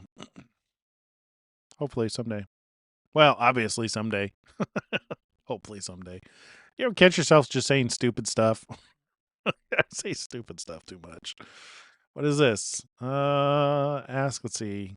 Audience, what will the government designed iPhone be like? They laugh, knowing it to be expensive and not good. Then he says, but we're happy to have government design our healthcare and our education, things that are most important. Our full interview is here. Too long. It's an hour long. Looks interesting, though. John Stossel.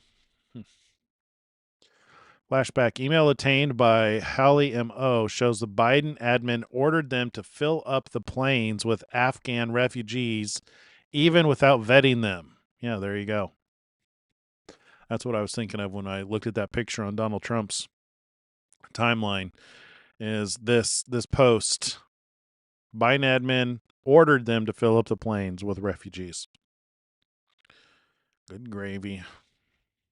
Skip Grok stuff. Joe Biden's administration plans to move up to 30,000 Afghan nationals to the U.S. It's a national security threat.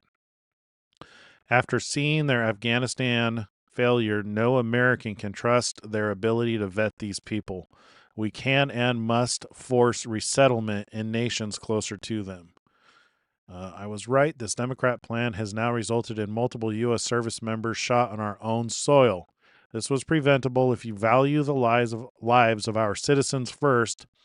Democrats did not. They invited foxes into the hen houses instead. Yep.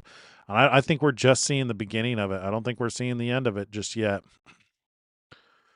All right, what is this? When you talked to us in August, you said, I don't think we should abandon anybody who's been properly vetted and helped us. Do you stand by that?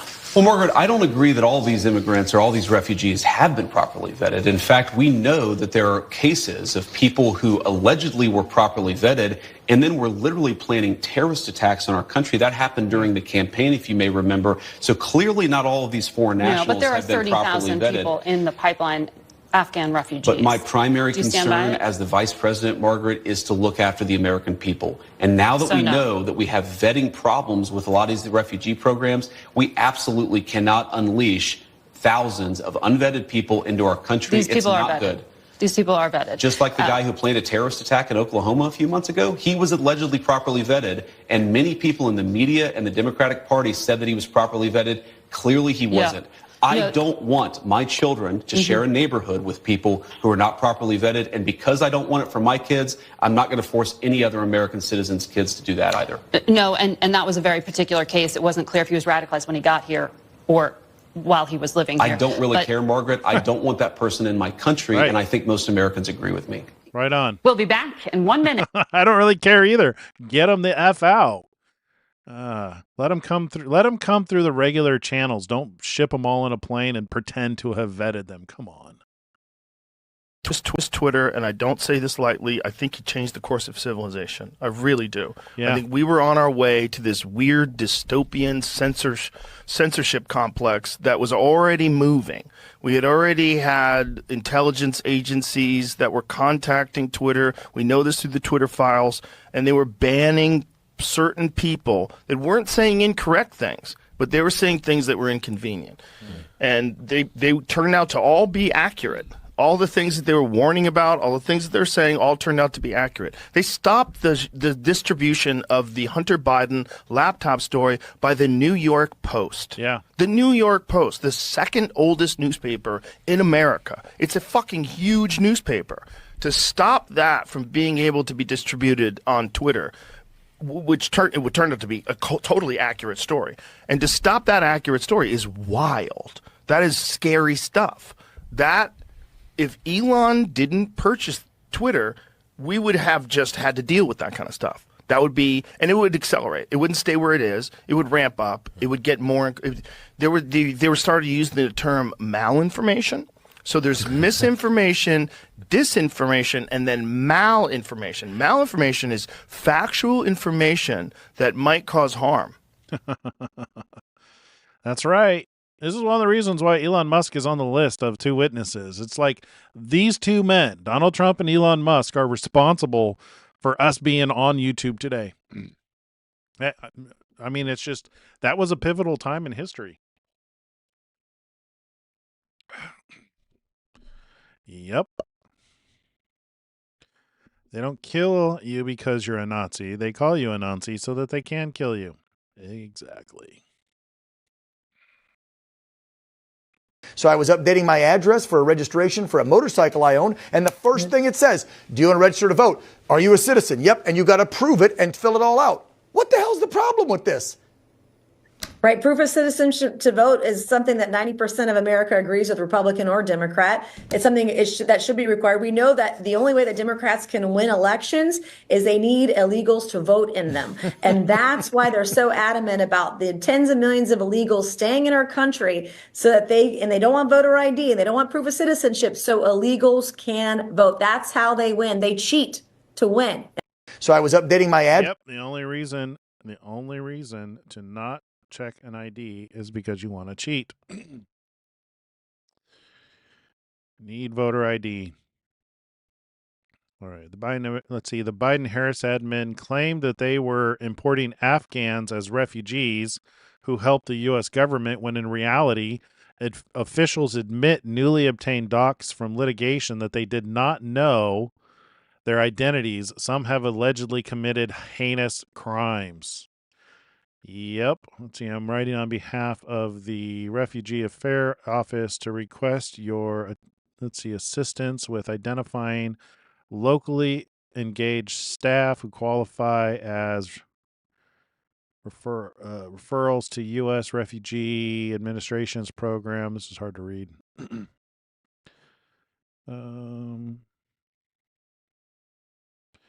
guess I'm just going to take his word that it says that.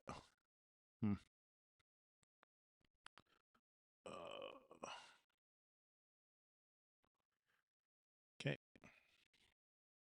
All right. Finally, in 2027, November 27, India's first all-in-one Tesla center. Nice. I like Jensen. Elon Musk is World data is very expensive, and Elon has a great advantage because, number one, his AI factory for his cars is fantastic, has a lot of NVIDIA gear in it, and he has a very large fleet of cars on the road that allows him to collect a lot of data. And so I think he has just a phenomenal position, and he's been working on this for a long time, and so he's going to be in a great position to take advantage of it. May I ask you, at this juncture, he's clearly influential in this upcoming administration. But he also positions Tesla as a leading AI and robotics company. Yeah, very. How does that bode for NVIDIA, Elon Musk's influence of President-elect Trump, and also the upcoming administration's kind of attitude towards AI? I don't know the attitude towards AI. I know Elon's attitude towards AI, and he's very optimistic about its future, and obviously he's working on some of the most important AI areas.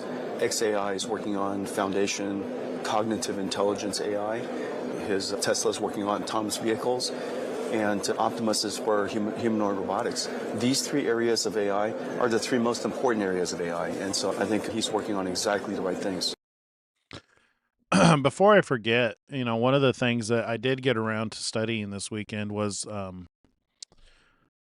these are some keywords that might be worth it to you to watch some videos on YouTube: quantum biology and quantum consciousness. Some very interesting videos under those keywords. One of the fears that people have with Neuralink is that they'll be able to use it as mark of the beast and overwrite and force you to do things. This is one of the big talking points that I don't know. I don't know what to call them. I want to call them false prophets, but when you're speaking about something that doesn't exist yet, well, as far as we know, I could actually make a case for the mark of the beast being a belief to where you're sealed to a particular god. So I guess it could exist in under that interpretation. But from the perspective of Neuralink being the mark of the beast, and the argument being that once it's forced on the world, they'll be able to overwrite your free will, I don't think that's possible. So I spent a lot of time investigating Neuralink and brain interface technology this weekend in my free time when I was relaxing and not working. Apparently I was working. But so here's the interesting thing about it. So the only places that they have successfully installed these brain interfaces is in the motor cortex, the ocular area, and the sound area. Those are the only places they've been able to successfully interface with the brain. And I'm after, so I made a comment a while ago, and I think it must have been by inspiration, because it wasn't something that I have really studied. It's one of those things that when you like think about like how is resurrection possible? Because I'm an engineer, I'm constantly thinking about like how to solve problems. How can something work? Like, what are the mechanics behind the way something works?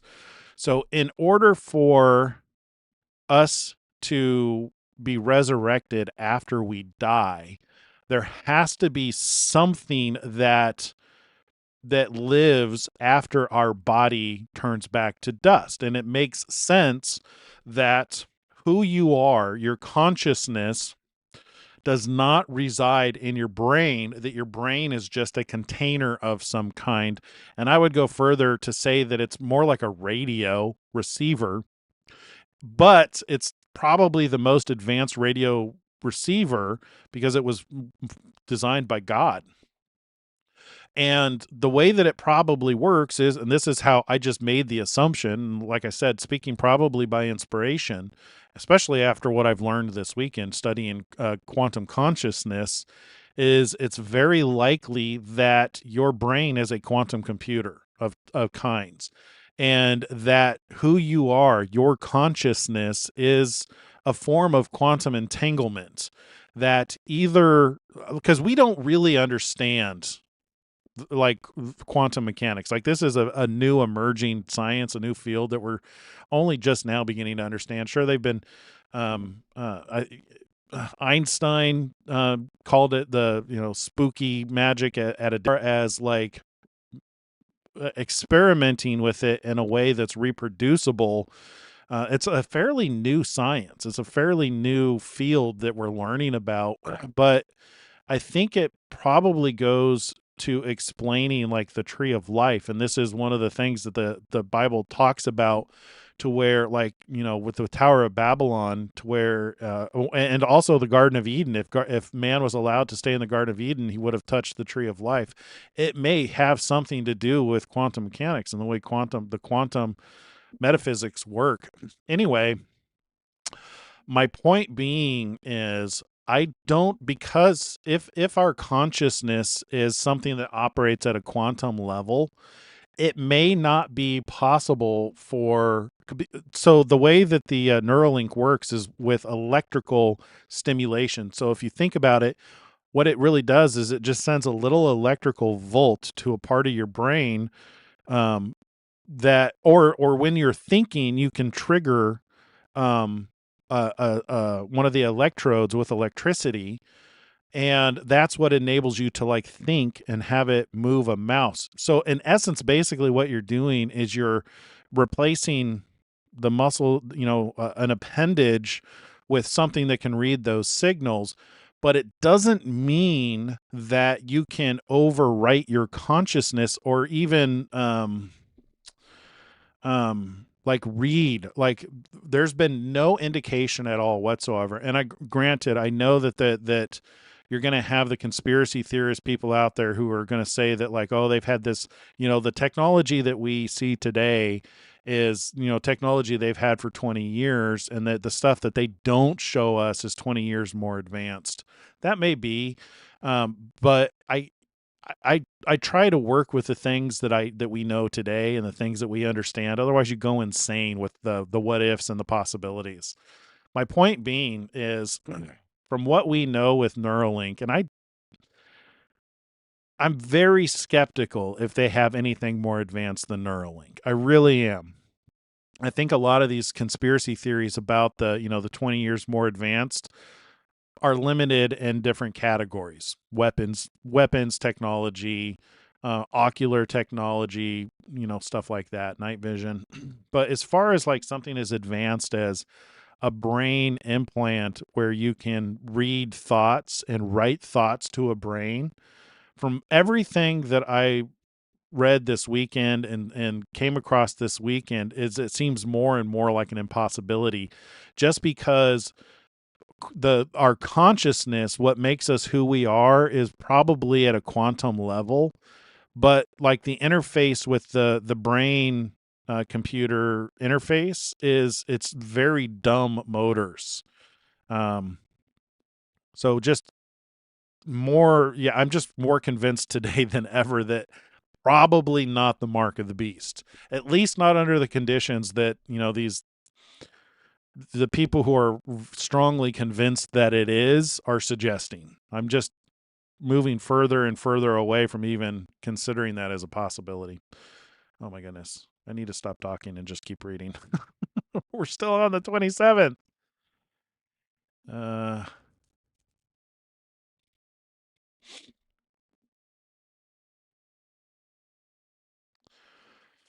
See, one of the groups fomenting seditious behavior in the U.S. military is this left-wing nonprofit. From Data Republican Small R. I'm dying under a book deadline for December 1st, but took a quick look. The website is not what you think. Let's see, not what you signed up for.org.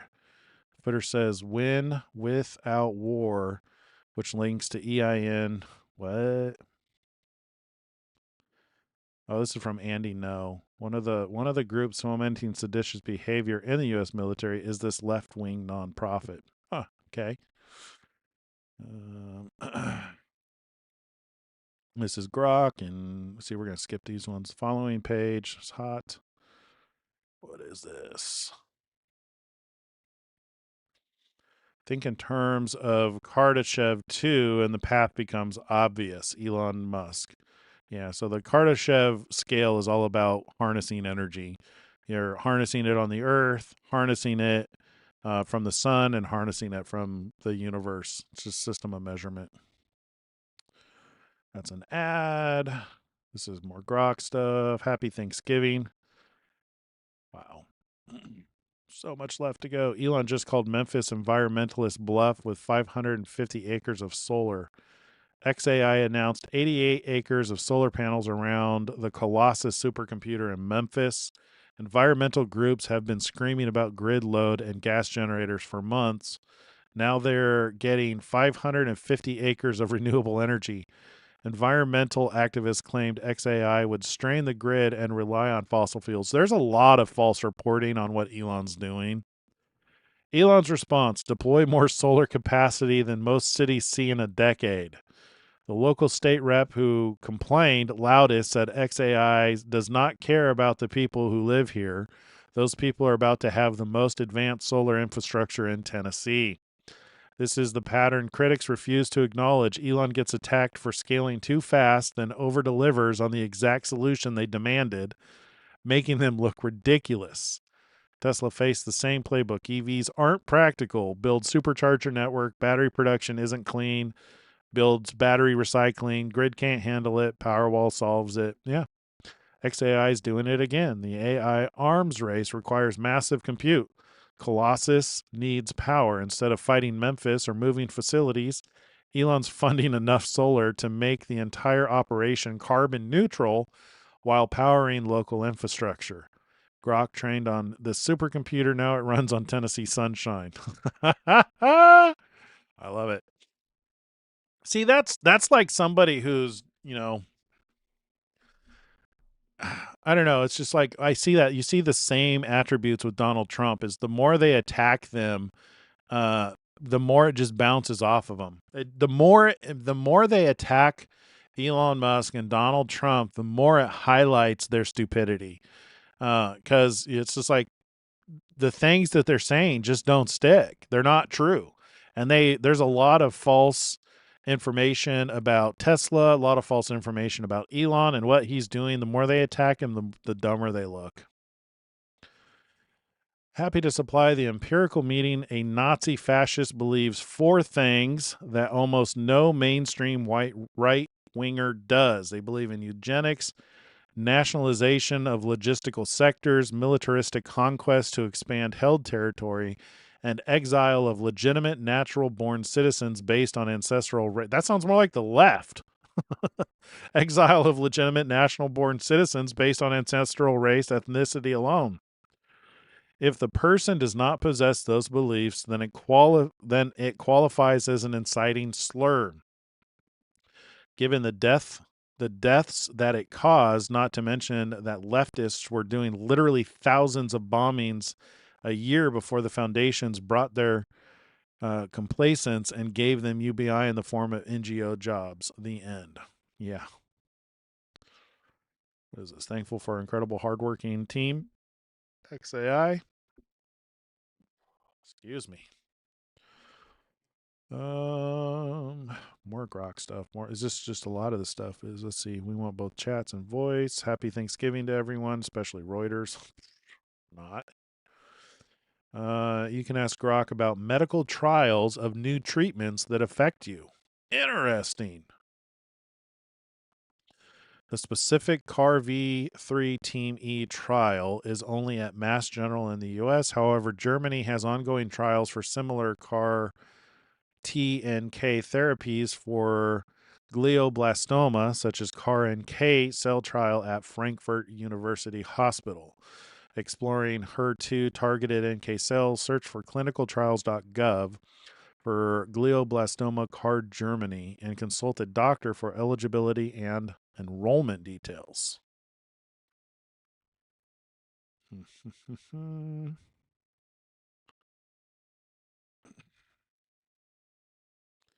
If you have children who are interested in construction oh, that's an ad. Ugh, ads.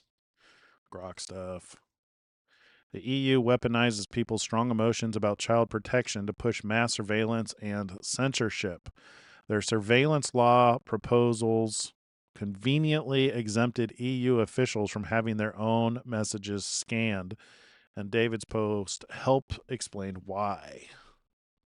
A former high-ranking member of the same Social Democrats Party that's behind this proposal was just awarded an early parliamentary pension after being convicted of owning thousands of CSA videos and images. Save the Children cover is bullshit. Yikes. Should probably catch up on some of your guys' comments here. Mark of the Beast. Who is the Beast? So, Lion Dog, as far as who the Beast is, so Revelation 13, there's 2 beasts. One is from the sea and one is from the land. The one from the sea seems to be a system made up of by the people for the people. And then the one from the land seems to be more of a religious system, the best I can tell. So whatever the mark of the beast is it's probably going to be the final seal of some kind of religious belief. And I don't know what religion that is. That one's almost a kind of a wait and see. I'm still trying to figure out the difference between the dragon who's receiving the worship and the beasts. I'm inclined to believe that the dragon is religion itself and the beast is whatever you believe that is contrary to the truth. You know what I mean? Because in Revelation 14, it says the mark of the 144,000, which we know they're the good guys, right? I mean, that's unquestionable. When you read the Revelation, anything that has to do with 144,000, these are the elite, the best of the best.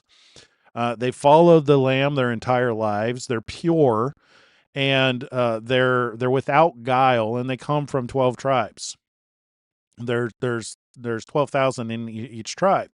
And the mark that they have, the mark that they're sealed with, is the Father's name in their forehead.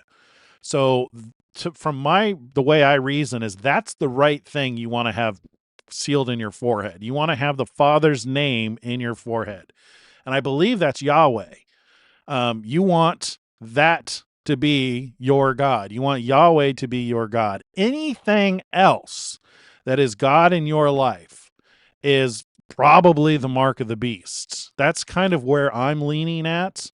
And this last week, I spent a lot of time studying the mark of the beast because I was curious if it was something that you could, if you took the mark, if you could still repent. And that's not how a mark works. The mark seems to be the point at which you're sealed. So like, we think about Romans 10:9 and 10 that says that if thou shalt confess with thy mouth the Lord Jesus and believe in thine heart that God raised him from the dead, thou shalt be saved. For with the heart man believeth unto righteousness, and with the mouth confession is made unto salvation. The big question with that is, is it as simple as just saying the words? Or is it something that is like does your heart reflect what you confess? I believe that it's what does your mouth confess from your heart? Because I think the point of the end times, the whole harvest, is there's trials that come on the whole world and test people. So the people who are maybe lukewarm, who haven't confessed, who aren't sealed to one thing or another, that's kind of what we're going through right now is God is literally pushing us to be sealed. Matter of fact, it even says as much in the book of Revelation. Part of it is to seal the righteous, put an end to sin, anoint the most holy. So we're going through a process which is pushing people to their brink, in some regard. Some people are pushing to their absolute brink, and it's who are you sealed to? How far are you willing to go for the God you confess? That's kind of what I think of. That's what I think in that regards. Let's see. Getting so sick of AI videos. Yeah, me too. They're getting very hard to distinguish what's AI. I mean, like I've literally gotten 20 minutes into a video and then realized, wait a minute, this is AI. It's getting really nuts. What about I Am Watchful? Yeah, I need to start doing more videos on I Am Watchful. I'm considering actually doing these the 5 videos that I'm working on over there and then just reposting them on this channel. Just because I need to reactivate that I Am Watchful channel. It's meant to be more of a conversational vlog and a teaching channel, and this is supposed to be dedicated to just the 2 witnesses, this channel. Although I spend most of my time on this channel, and sometimes it blurs the lines by getting into other things. I'm a software engineer, and I write software, specifically security software. I work in cybersecurity. I would like to see. You want me to put up a paywall? I may do a paywall. We may use the like the YouTube memberships and put some stuff behind a paywall just to kind of filter out. I like YouTube because then for people who can't afford the memberships, we can just give them memberships. And I don't have to manage any software because that stuff takes time.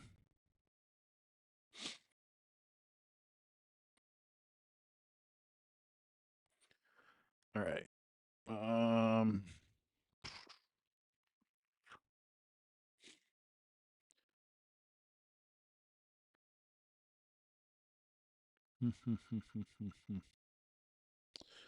Okay, we already read that. Don't need to read that. Don't need to read this. The Soros-linked NGO World Relief funded the settlement of National Guard shooter. So the guy who shot the World Relief has received U.S. taxpayer dollars through USAID. The same NGO has worked with pro-migration and open borders groups in recent years that are heavily backed by George Soros. So of course they are. Let's see how many. Yep, rock. What is the International Rescue Committee? Ramula Lakinwal. I don't know how to pronounce his name. Ramanula Lakinwal, the accused, worked for the International Rescue Committee. He is also being reported as working for the CIA. Given this is the International Rescue Committee, a CIA front, I'm going to do a deep dive here as always. Patience as I pull together the thread. Oh, I don't want to read that. That might be an interesting thread to go follow. If you're interested in learning more about this guy who shot the 2 National Guard members. Grok Imagine. The future should look like the future. Robovan. That thing looks cool. I will say that, so full self-driving, we probably use full self-driving 85 to 90% of the time now. It has gotten that good. I mean, many times, I'm probably, I don't know, probably a dozen times at this point. We'll set a destination and hit start, and it will take us all the way to our destination and park the car. And it handles traffic like a boss.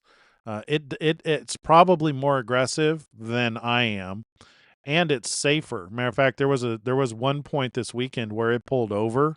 Our car pulled over, and I didn't know why it was pulling over. I thought it was like having a stroke. And it turns out that there was an emergency vehicle that had turned off its siren, but somehow the cameras had picked up on the lights before I even saw it coming, and it had already pulled over on the side of the road. Very cool stuff. The full self-driving has come so far. More Grok Imagine, Starlink, Grok. All right, today's the day, you effing dumbass. Let's see, what? He said right before shooting the police, importing people who hate your citizens is treason and should be treated as such. Just like the guy who shot the National Guard. Yeah, agreed. Wow.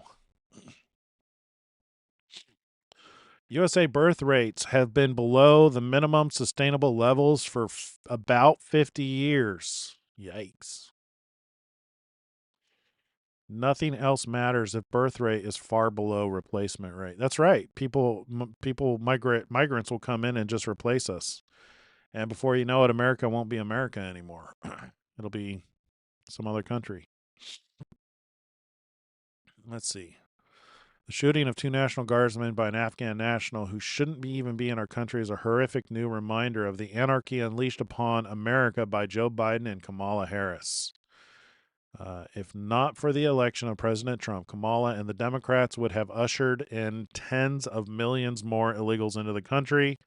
The chaos and lawlessness would have spread to unimaginable levels. I think that's probably gives us an idea of what that second beast from Revelation 13 would look like. Imagine being under Sharia law.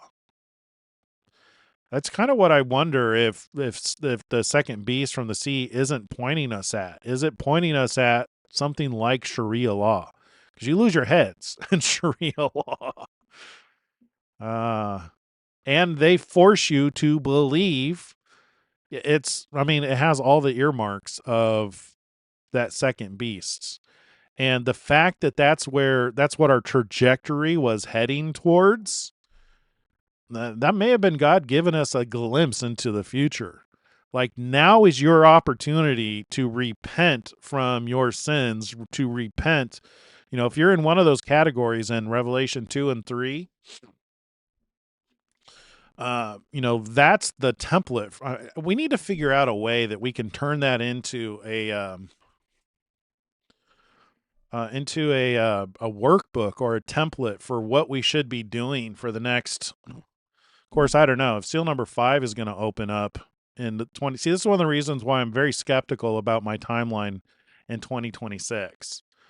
But irregardless, what we should be doing for the rest of the Trump administration, at least, if not into perpetuity until Christ returns, is following Revelation 2 and 3. Jesus literally gives us what he wants us to do before he returns.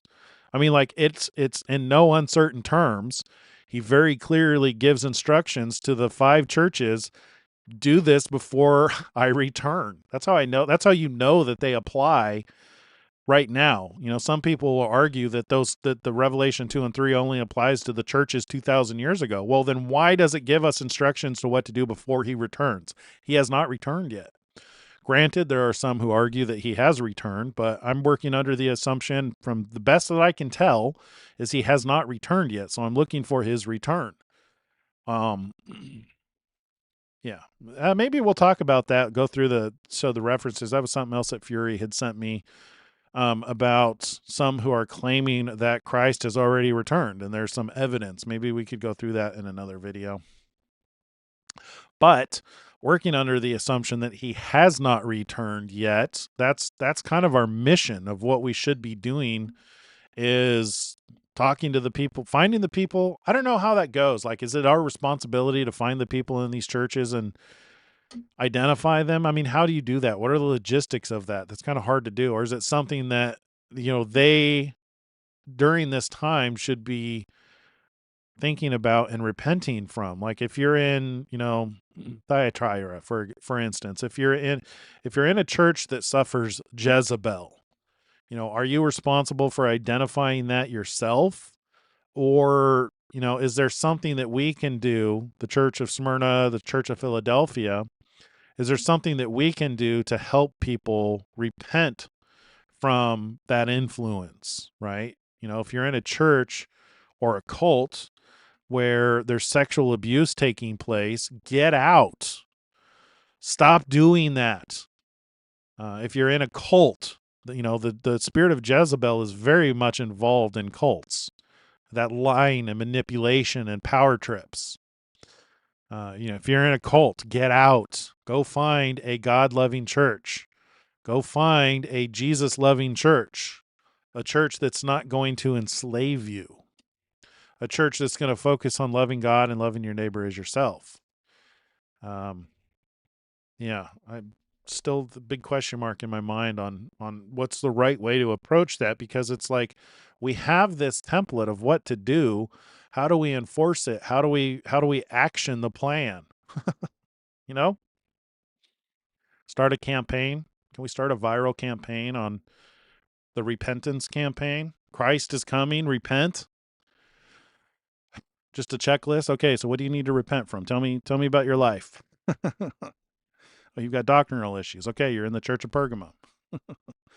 Stop worrying about the doctrinal issues. Focus on loving God and loving your neighbor as yourself. All right, let's move on. We have so much to cover. Where are we at now? 2 hours and 15 minutes. Yikes. All right, let's see. Afghan terror and Somalia fraud shows why Trump is right on immigrants. Yeah, it does. Ilhan Omar wasn't some poor oppressed refugee that America saved. Her family was part of the tyrannical Somali government that was ejected from Somalia. Her family were the oppressors. Makes sense. Okay. In the middle of Dearborn, Michigan, an entire crowd chants death to America. How do we even allow this stuff? Like, that should get you ejected from America. Just doing that.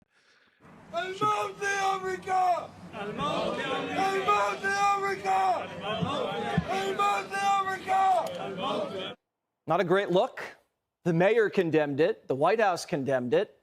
But what about Congresswoman Rashida Tlaib? She reps Dearborn. Is she okay with her constituents chanting death to America? Fox Business correspondent Hillary Vaughn asked her. Watch. Congresswoman Tlaib. Fox News. I don't talk to Fox News. At a rally in your district, people were chanting death to America. Do you condemn? Talk to Fox News. But do you condemn chants of death to America? I don't talk to people that use racist tropes. Why can't you just say whether or not you condemn people chanting death to America? Why are you afraid to talk to Fox? Fox News is not listen, using racist tropes towards my community is what Racist Fox tropes? News is about, and I don't talk to Fox News. Wow. Is death to America racist? Fox News. Is chanting death to America racist? I'm talking about your guys' racist tropes. You know, you guys know exactly what you do. I know you're Islamophobic, but you guys got to go deal with it on your own self. You're not going to use me. Islamophobic. I mean, whoa, sorry. Turn that up a little bit too loud. Islamophobic because you're asking is why you're supporting somebody saying death to America? The balls on these people. El Salvador's president, Nayib Bukele, tells the UN what normal working people want. Put criminals behind bars. En El Salvador priorizamos la seguridad de nuestros ciudadanos honestos. I don't want to read subtitles. Let's see. How a government treats violent criminals tells you how much they ignore voters.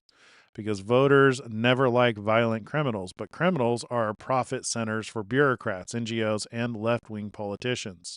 Criminals and homeless, the mentally ill. I'd also add the mentally ill are profit centers for these bureaucrats and NGOs, because places like Portland, Oregon are getting, and San Diego are getting like $1 million per homeless person, last I heard.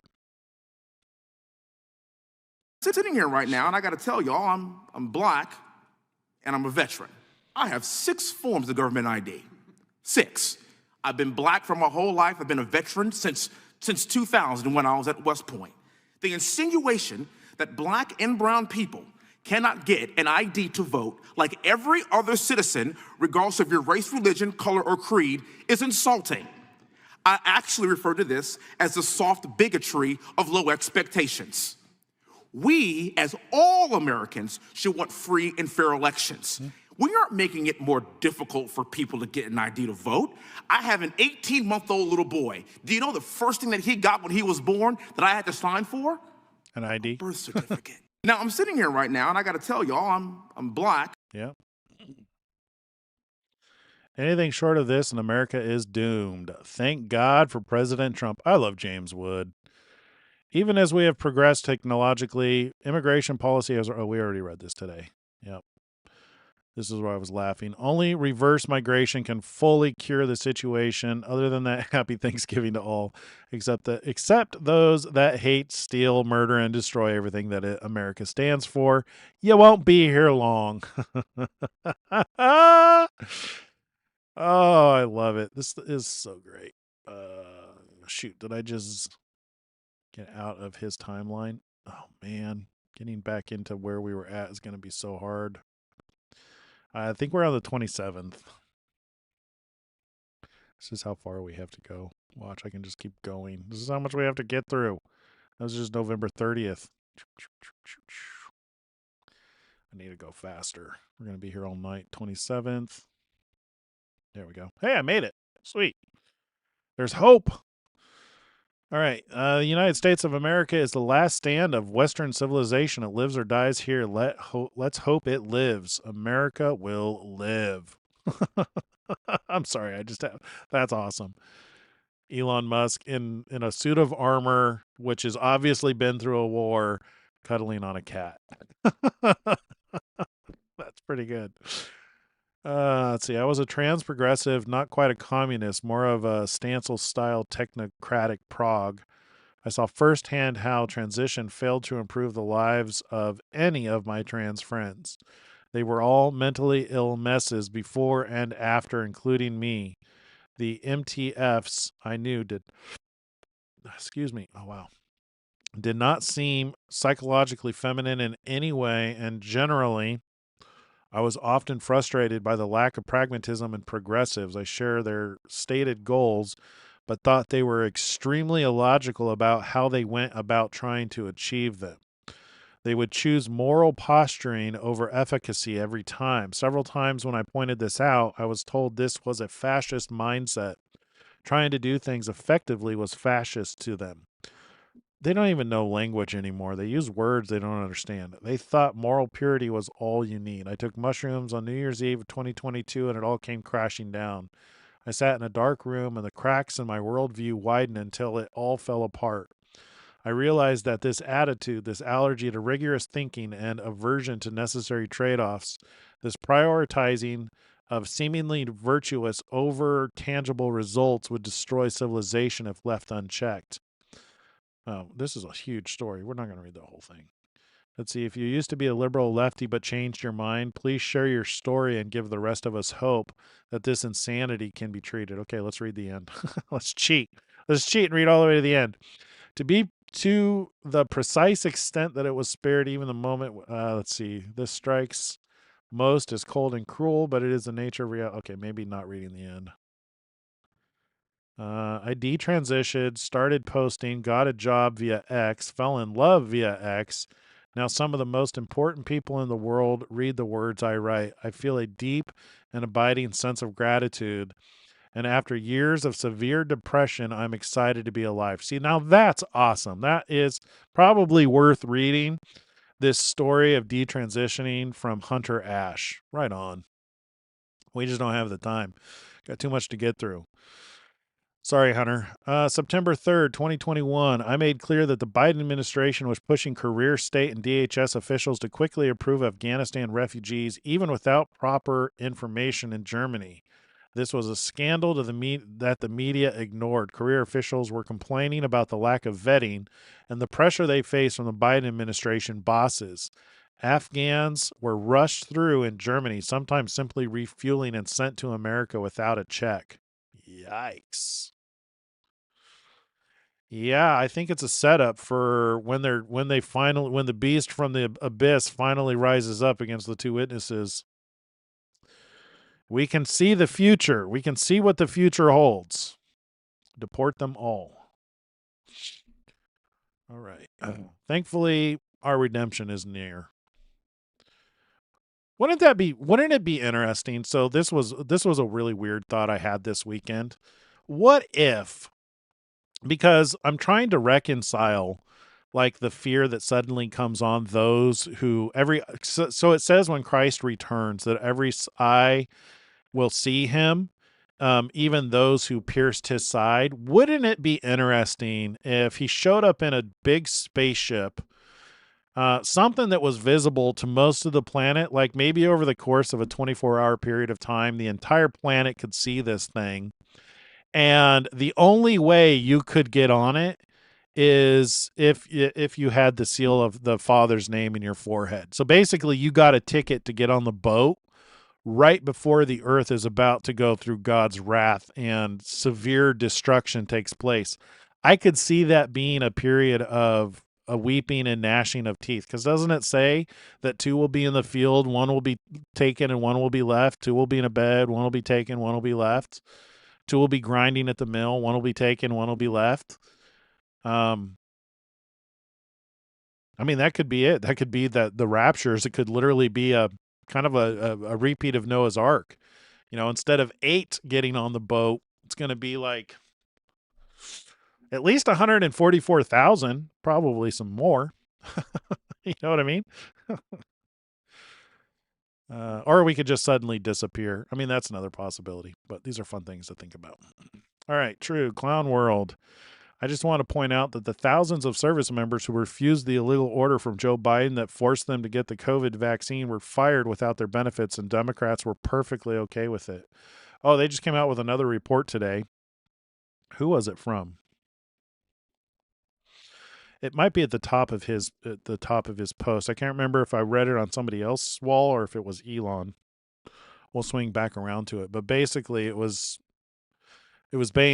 basically medical evidence that young children died needlessly from getting that vaccine.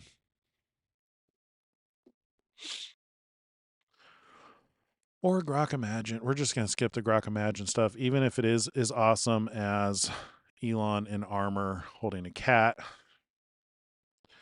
0 is a very low number. 0 AP stories about Robert Borkum, PBS. Okay, who is this guy? And wokeness.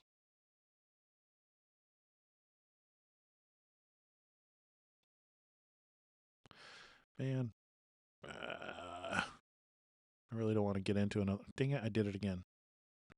I did. I clicked it again. I would open these up in tabs to go through, but you see how many of these things we have to get through. It would just not be practical. I wish there was a way to filter out only the ones I want to see.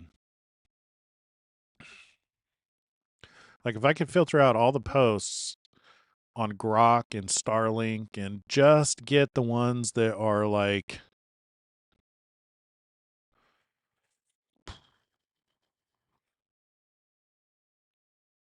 okay, we saw that one. Is that where we were at? Death to America? Yeah. What are we doing to ourselves? Without drastic action, they will succeed in killing America. Yep. 30 flights, same rocket. NGO. I must have skipped some of these.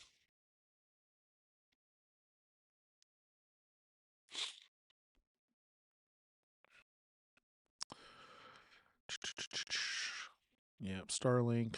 Okay, how about this? I like these ones. My motivation, if I've got a religion of any kind, is a religion of curiosity, of trying to understand. It's really the mission of Grok, understand the universe. I'm trying to understand the universe, or let's at least set things in motion such that at some point civilization understands the universe or far better than we do today, and even what questions to ask. As Douglas Adams pointed out in his book, sometimes the answer is arguably the easy part. Trying to frame the question correctly is the hard part. Once you frame the question correctly, the answer is often easy. So I'm trying to set things in motion such that we are at least at some point able to understand the universe. So I think that is so important right now. I think a lot of people won't accept Donald Trump and Elon Musk because they don't fit their religion that they're in, or they don't fit some expectation that they had of the two witnesses. Number one, I don't see anything in the scripture that implies they have to be a part of a particular religious belief. So it's like they don't have to be Jewish. It doesn't say they have to be a Gentile either. That's left out. And I think that's one of the reasons that leads me to wonder if the dragon isn't it's such a deep topic. Like obviously Satan from the very beginning, the serpent, stuff like that. But in Revelation 13, it specifically says that the things that happen cause people to worship the dragon. The thing that I see people worshiping right now is religion. So many different people are looking to their particular God for why it is that they're doing what they're doing. That's what's being worshipped right now. And I think it's particularly important that neither one of these are tied to one specific religion. I think that's very intentional. So it's every time I hear him talk about like his philosophy and, his spirituality and his religion, it's always about trying to understand, wanting to know. It's a religion of curiosity.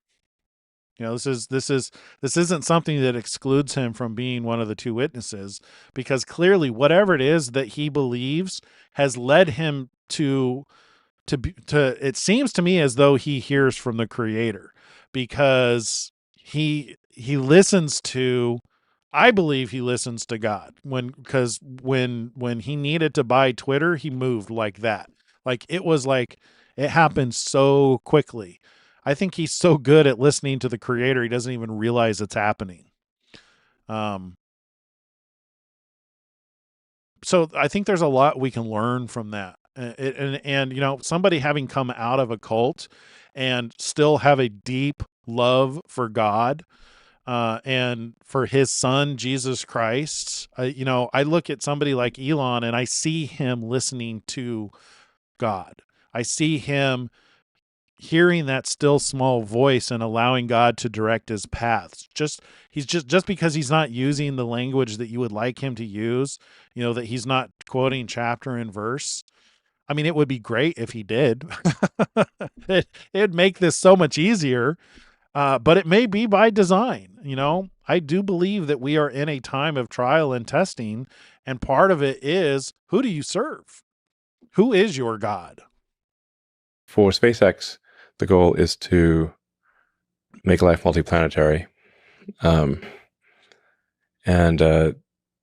which is, you know, if you go to the Fermi paradox of where are the aliens, you've got these sort of great filters. Like, it's like, why have we not heard from the aliens? Now, a lot of people think there are aliens among us. I often claim to be one, so nobody believes me. It did say alien registration card at one point on my immigration documents. Yeah. So I've not seen any evidence of aliens. So it suggests that at least one of the explanations is that intelligent life is extremely rare. And again, if you look at the history of Earth, civilization has only been around for 1/1,000,000th of Earth's existence. So if aliens had visited here, say 100,000 years ago, they would be like, well, they don't even have writing, you know, just hunter-gatherers basically. So how long does a civilization last? So for SpaceX, the goal is to establish a self-sustaining city on Mars. So this is another thing that I have to appreciate about Elon is he continues to move in a direction even though there's uncertainty in going that direction. He's really good at setting goals, even if the goals are unreachable. Matter of fact, that's one of the things that has put him in the position that he's in, is he's better at that than most people. And that's something that we can learn from. You know, when the scripture calls them my two witnesses, you know, it seems logical to me to pay attention to who they are and what it is they've done to get to where they are. And that is one of the attributes about Elon is we may never make it to Mars. Do you think that stops him from trying? No. Mars is the only viable planet for such a thing. The moon is close, but it lacks resources, and I think is probably vulnerable to any calamity that takes out Earth. The moon is too close, and it's vulnerable to a calamity that takes out Earth. So I'm not saying we shouldn't have a moon base, but Mars would be far more resilient. The difficulty of getting to Mars is what makes it resilient. So, you know, in going through these various explanations of why don't we see the aliens, why one of them is that they failed to pass these great filters, these key hurdles. And one of those hurdles is being a multi-planet species. So if you're a multi-planet species, then if something were to happen, whether that was a natural catastrophe or a man-made catastrophe, at least the other planet would probably still be around. So you're not like, you don't have all the eggs in one basket. And once you are sort of a two-planet species, you can obviously extend life perhaps to the asteroid belt, to maybe to the moons of Jupiter and Saturn, and ultimately to other star systems. But if you can't even get to another planet, you know, definitely not getting to star systems. Right. If we only counted U.S. citizens in the census instead of illegal foreign nationals, California, New York, and Illinois would lose a combined 18 electoral votes. This is why Democrats want illegals to be counted in the census. That was Charlie Kirk. Yep. This is the way. Republican pushes bill to hold judges accountable for releasing violent repeat criminals. Agreed. This is the way. We should do that. 100%. Where do I sign? Where do I vote for that? Tesla Diner is a work of art and an act of love for all of us by Tesla. Oh, I wish we had one closer. It's fascinating that Washington Post has gone from arguing in June that illegal immigration don't get much in federal benefits to now saying Trump doesn't have the power to stop all the federal benefits they get. Very happy Thanksgiving. Salutations to all of our great American citizens and patriots who have been so nice in allowing our country to be divided, disrupted, carved up, murdered, beaten, mugged, and laughed at, along with certain other foolish countries throughout the world. Oh yeah, that's the one we've read. This is the third time we've read that one. Yep. Let's see. Breaking. Ukrainian President Zelensky's chief of staff just resigned after an anti-corruption units raided his house. Great. Andriy Yarmak is out. Parts of Zelensky's team are corrupt to the core. Huh. Surprise, surprise.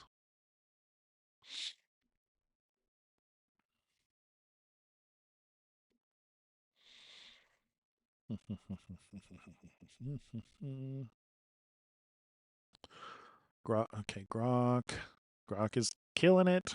Drinking lots of whiskey isn't a crime. We need to cancel every penny of my bar tab. Okay, whatever. An innocent, hardworking young woman who did nothing wrong, killed just for being a white girl. Does the murder of Irina Zarutska still break your heart? She simply must never be forgotten. Yeah. Well, there's a lot of that. I think it's a good point in bringing it up is, this is what's happening in our country right now. And until we do something about it, it's going to continue to happen. We should remember that. That is Satan. That's the serpent. The thief cometh not but for to steal, kill, and destroy. Jesus came that we might have life and have it more abundantly. So, yeah, it's not wrong to be reminded about that, the thief. Any document, this is good. Any document signed by sleepy Joe Biden with the auto pen, which was approximately 92% of them, is hereby terminated and of no further force or effect. The auto pen is not allowed to be used if approval is not specifically given by the President of the United States. The radical left lunatics circling Biden around the beautiful Resolute desk in the Oval Office took the presidency away from him. I am hereby canceling all executive orders and anything else that was not directly signed by crooked Joe Biden, because the people who operated the auto pen did so illegally. Joe Biden was not involved in the auto pen process, and if he says he was, he will be brought up on charges of perjury. Thank you for your attention to this matter. Interesting. Good. The appointment of Ketanji Brown Jackson was signed by the auto pen. Oh, that's what you were talking about, Fury. Haha, yep. Let's see. It's messed up. The media ignored one set of crimes while amplifying the other. White on black crimes, only 6,000. Black on white crimes, 14,000. Yeah, they like to amplify these ones. I hope this helps. I love overcharging. Oh, great. I love to overcharge white people and organizations and do pro bono work for black orgs. And that's just me being very blunt. I will give them ridiculous rates, and then I'll have like a nonprofit or a black org or somebody doing some work, and they'll be like, I've only got this much money. And I'm like, keep it. A white person just cut me a check. Let's do this for free. So she just confessed openly on camera to race-based price discrimination, which is a federal crime. And she's walking free because who cares? Racism against white people is normal. This is not even controversial. I'm pretty sure you have seen worse. And I would say, talking about white privilege, this is privilege.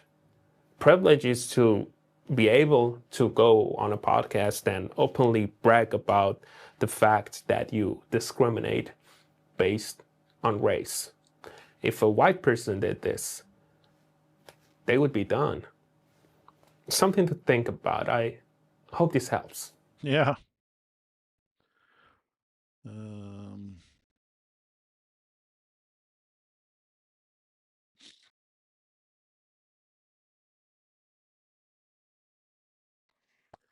Mouse Utopia.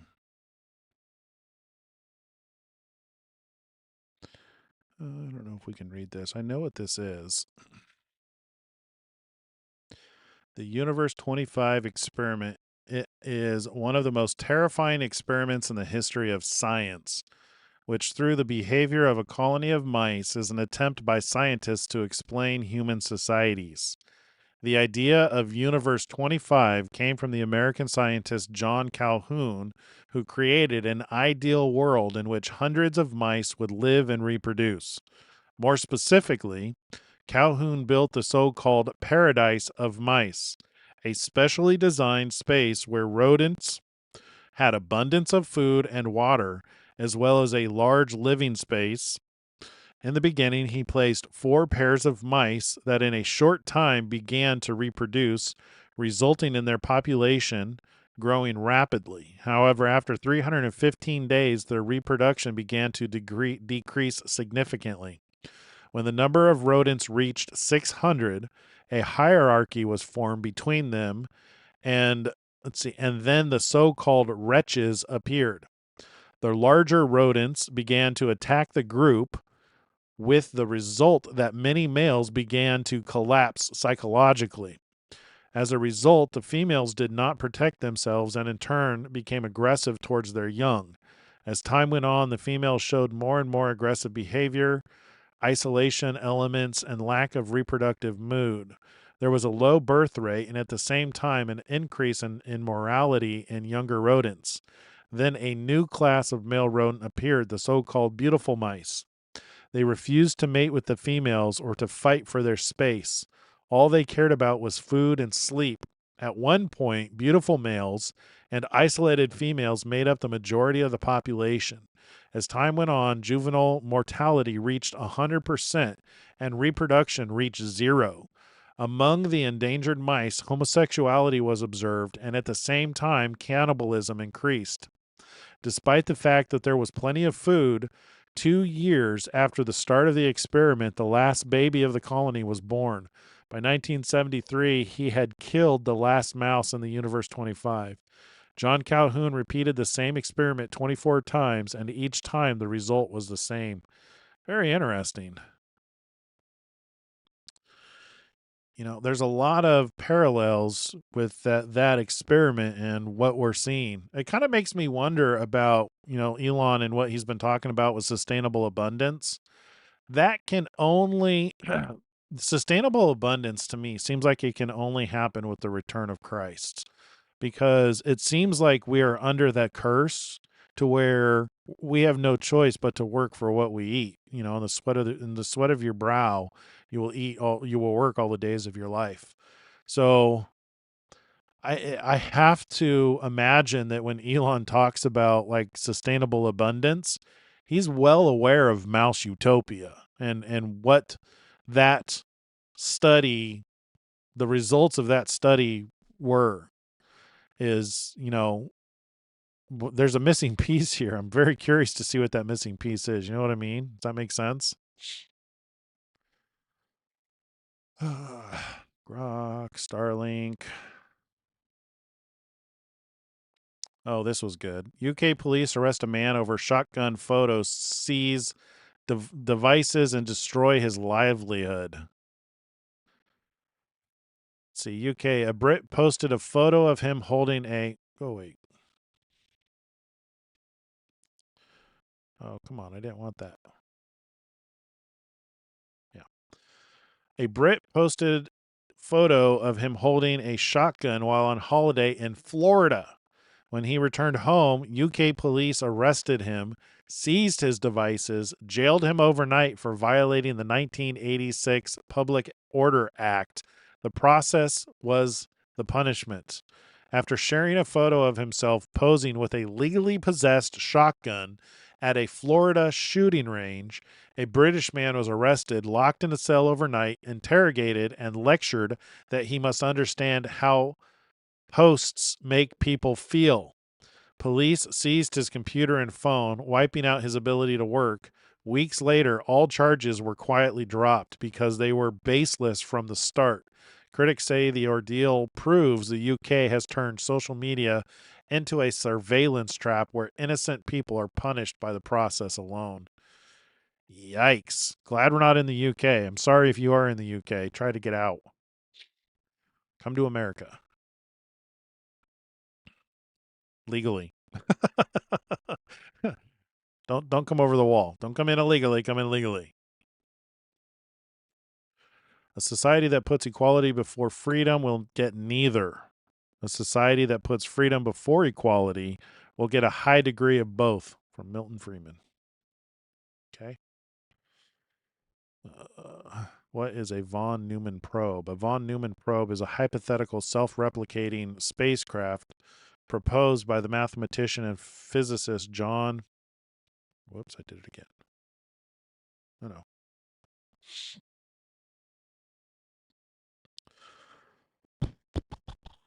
Elon's, what is this? Optimus will be the von Neumann probe. Elon Musk's statements about Optimus becoming a von Neumann probe suggest a bold vision where Tesla's humanoid robot could self-replicate using local resources, a concept inspired by John Newman's 1940 theoretical self-replicating machines, potentially revolutionizing space exploration by building infrastructure on Mars or asteroids without Earth resupply.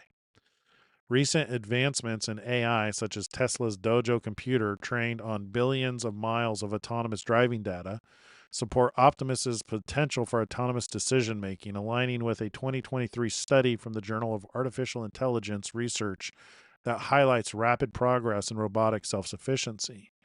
Though skeptics note current prototypes still rely heavily on teleoperation. Yeah, we're a ways off before the rise of the robots. But I get what he's saying. Optimus will be the Neumann probe. What is this? Man, we're still on the 29th.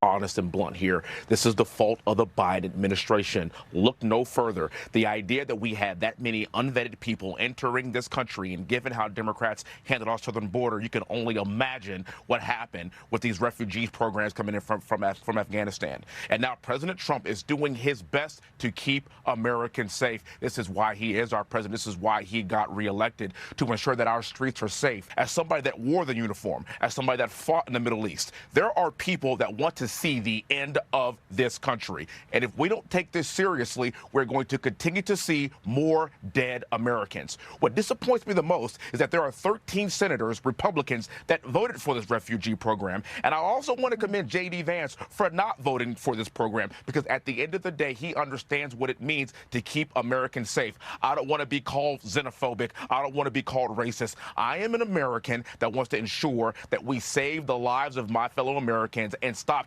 evil demons from trying to destroy us. Yeah.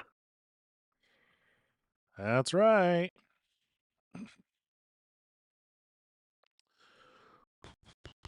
This picture of Mars was taken today, 225 million miles away from us. I was looking at this, like staring at it for like 20 minutes. It just looks like a desert. But look at it. I mean, it's like, it's still sunny. It's like sepia. Have you ever seen a sepia photo, like the old-timey photos? Is that what it'd be like living on Mars? Like your color perception would be all messed up. Interesting. So very interesting. The woke mind virus was easy to measure. Now it is being purged. Yearly mentions of prejudice in popular U.S. news media outlets. Cool. Actress Diane Keaton's cause of death was revealed. Oh. Oh, it's an ad. Ads. 70 years of fertility collapse. The end in sight. Yeah, we already read that. Illegal alien beheads his boss in front of wife and kid in Texas. Soros-funded DA says no death penalty for that. See, this is the problem. We need better judges. Is this Roman citation accurate? Yes, the Roman citation in the Post is accurate in its broad historical claim, though it simplifies the details. In 18 BC, not exactly 50 BC, as the Post loosely states, Emperor Augustus introduced the Lex Julia et Papia Papia, often called the Lex Papia Papia, a major package of laws designed to incentivize marriage and childbirth among the Roman elite. Key provisions. Oh, darn it. I hate it when it does that. Post amplifies his post, safety historical Roman children in Greece, colonial expansion followed by demographic decline, a pattern echoed in peer-reviewed studies on ancient fertility like those in the Journal of Roman Studies. Cited 2025 fertility rates align closely with the UN and World Bank projections. South Korea 0.75, slightly above. Japan, US, and below. Replacement thresholds. Huh. Oh, you kidding me? Oh, man.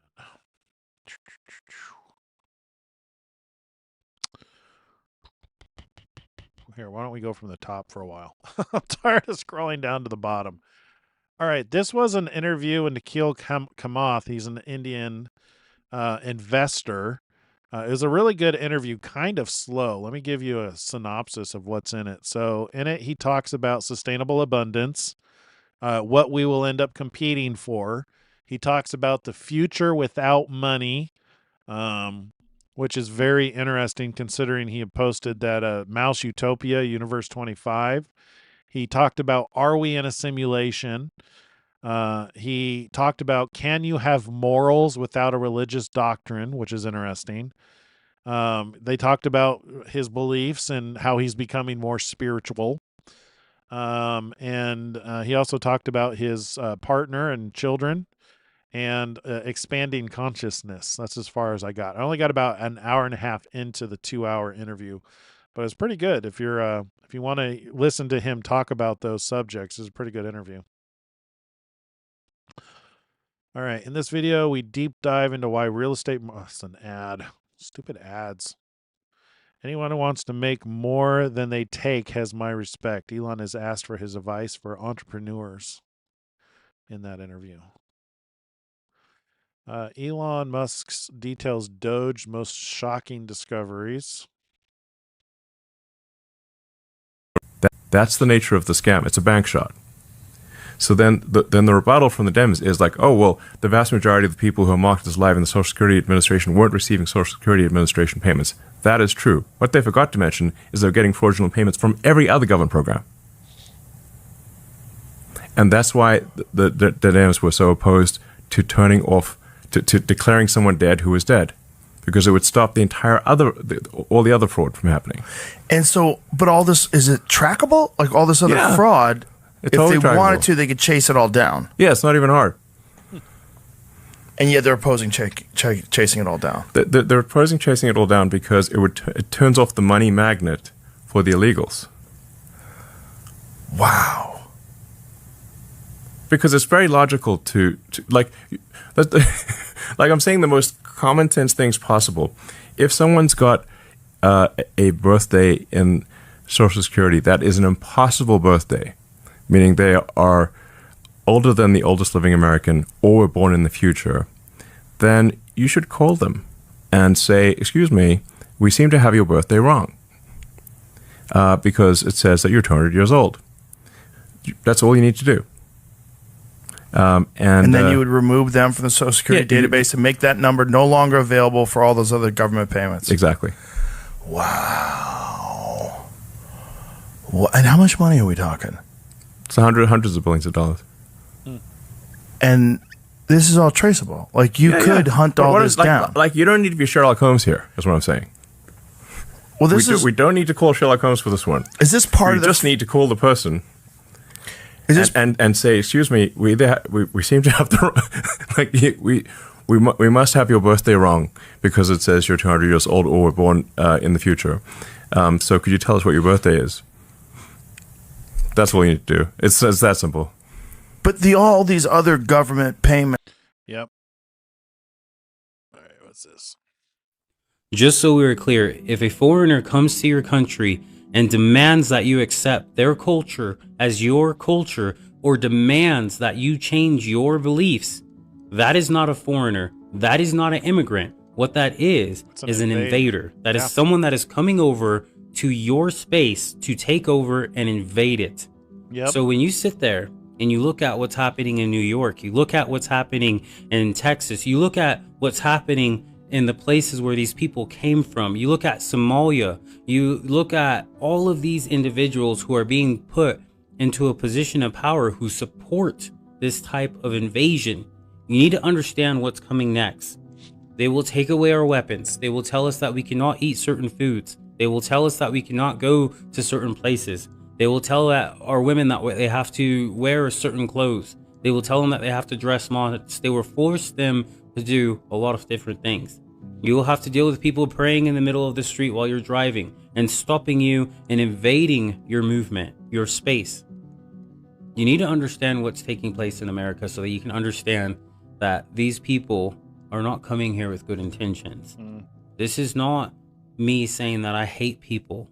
This is me basically saying, look, if you like the fact that America is a free place where you get the freedom to believe in what religion you want to believe in, if you get the freedom to decide what you want to do as long as nobody is getting hurt, if you love that part of America, the freedom of choice part of America, you need to understand when people come over and they say that you don't have a choice, they probably should go, because you don't get to tell us what to do in our own country. It's not being rude. It's just saying, hey, look, this country was built in a way where everybody can come here and feel happy and feel blessed and enjoy the fact that this is a free nation, not a nation that will be enslaved by any foreigner invading it. Yeah, unfortunately, I think that when the Trump administration falls, that's what we can expect, because that seems to be what Revelation 13 is implying, is that this is the last administration before that global dominance, before that some new world governance of some kind comes in and forces us into their way of believing. You're gonna, if we get to that point, we're still here. You're gonna have to declare whom you serve. It'll be very interesting that day. One way to frame civilizational progress is the percentage completion on the Kardashev scale. So, Kardashev 1 is what percentage of a planet's energy are you successfully turning into useful work? And I'm maybe paraphrasing here a little bit, but the Kardashev 2 would be what percentage of the sun's energy are you converting into useful work? Kardashev 3 would be what percentage of the galaxy are you converting into useful work? So things really, I think, become energy-based. I think one way to... Interesting. That was from that interview earlier. We just want our children to be safe again. Right?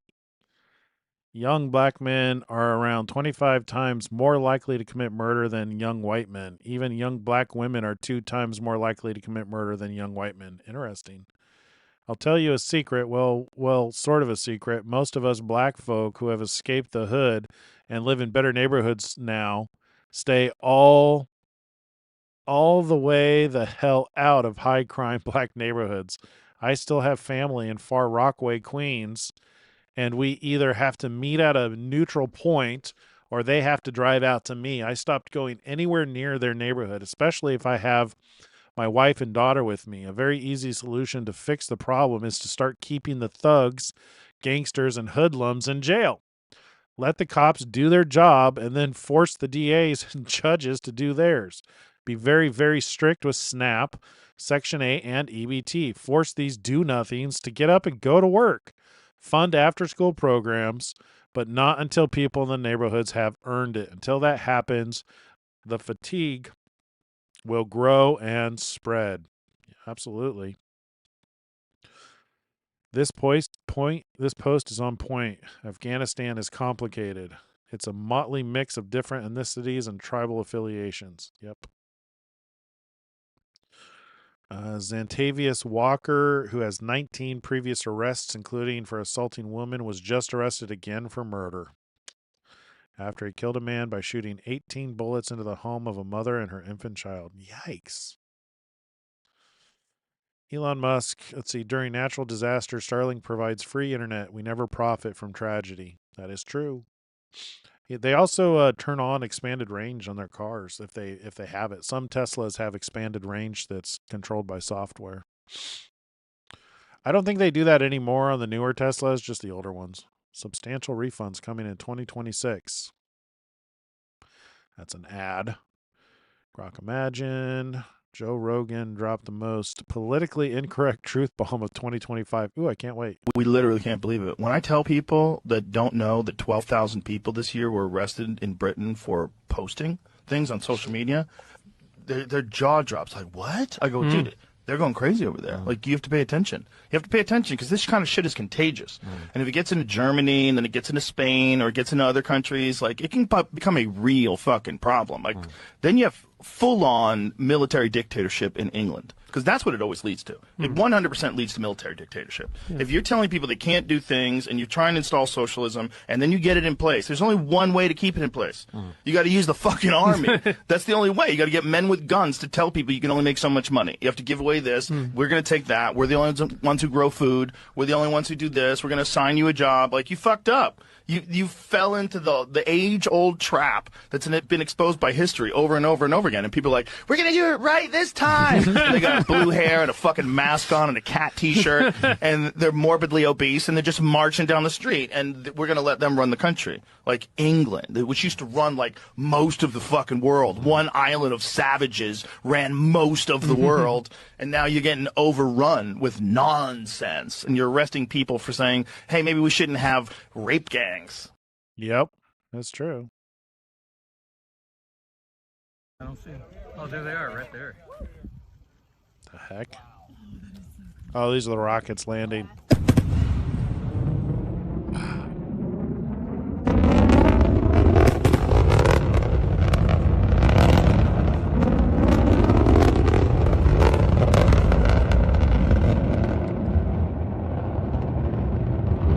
Is that calling down fire from heaven? Kind of makes you wonder. Yeah! I don't see them. Oh, there they are, right? Kind of makes you wonder.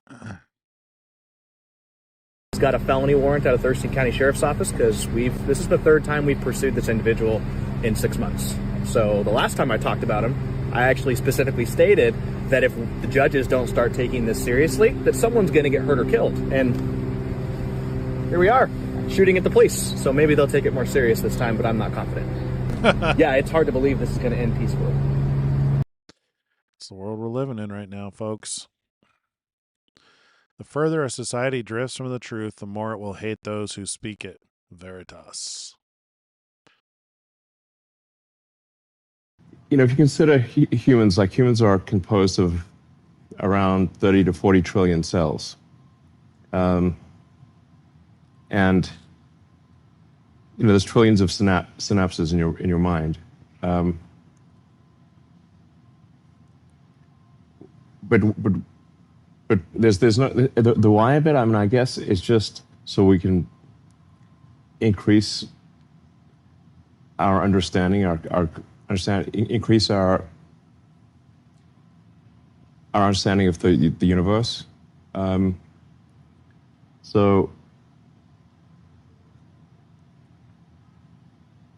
I guess I had this sort of question about what's the meaning of life, you know, like why is anything important? You know, why are we here?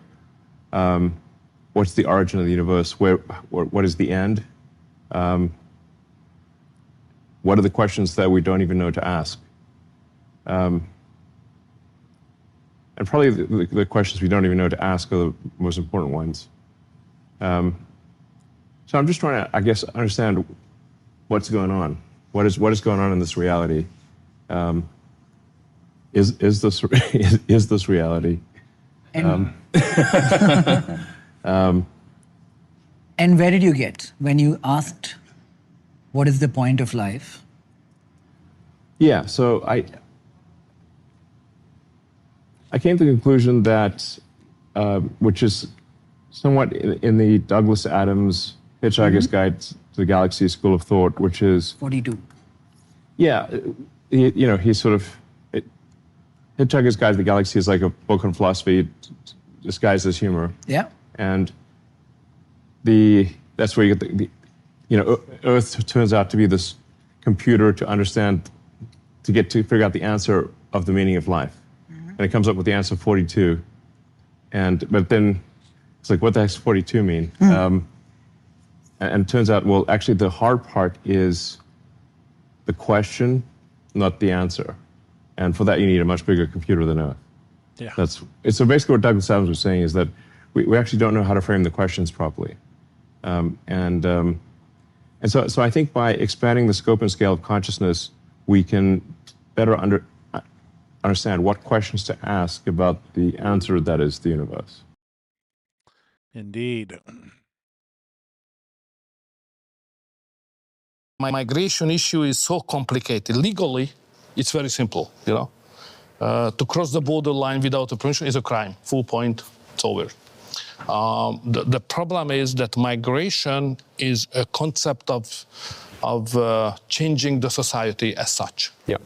It's a kind of replacement of the original native-born voters with somebody else.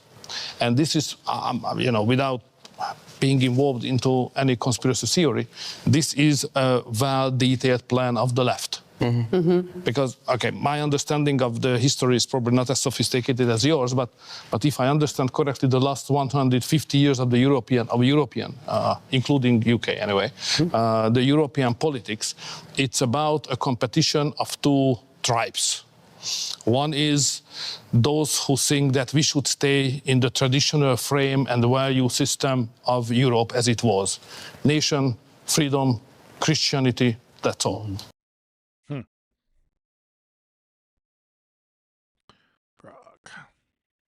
Egredocious way, but it's true. I've been right about everything.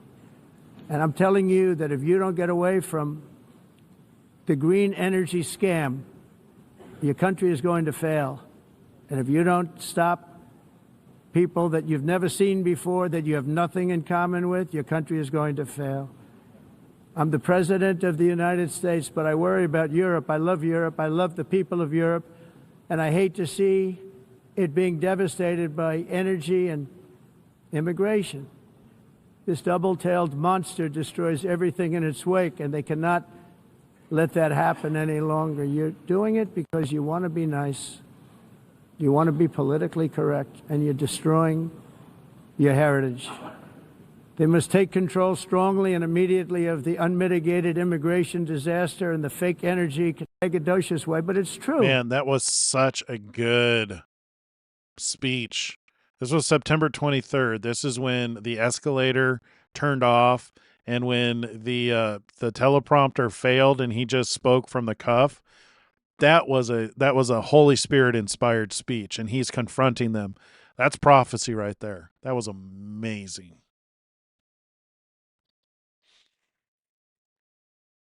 The people worried about the separation of family during deportation made your grandma die alone in the hospital during COVID. It's true. Let's see. This is beautiful. Elon Musk spending time with his team at XAI in Memphis. The work they're doing is highly appreciated and valuable, bringing a truth-seeking AI forward for everybody. Yep. You often make jokes. I do me. Yeah, I like humor. One could argue I that think we should legalize humor. What do you think? It's controversial stance. Is comedy going to be really hard for AI to get? Probably the last thing. Grok can be pretty funny. Yeah. You know what I suspected? Like, this is a far-off extrapolation, but when I see you make jokes on X and on interviews that you do, at some point I was like, maybe Elon has a model he's running in private and he's testing out comedy. Because the day that works, he knows it's there. AI can be pretty funny. So, like, if you ask Grok to do like a vulgar roast, it'll do a pretty good job. That is really funny. If you say even more vulgar and just keep going, it's really gonna get next level.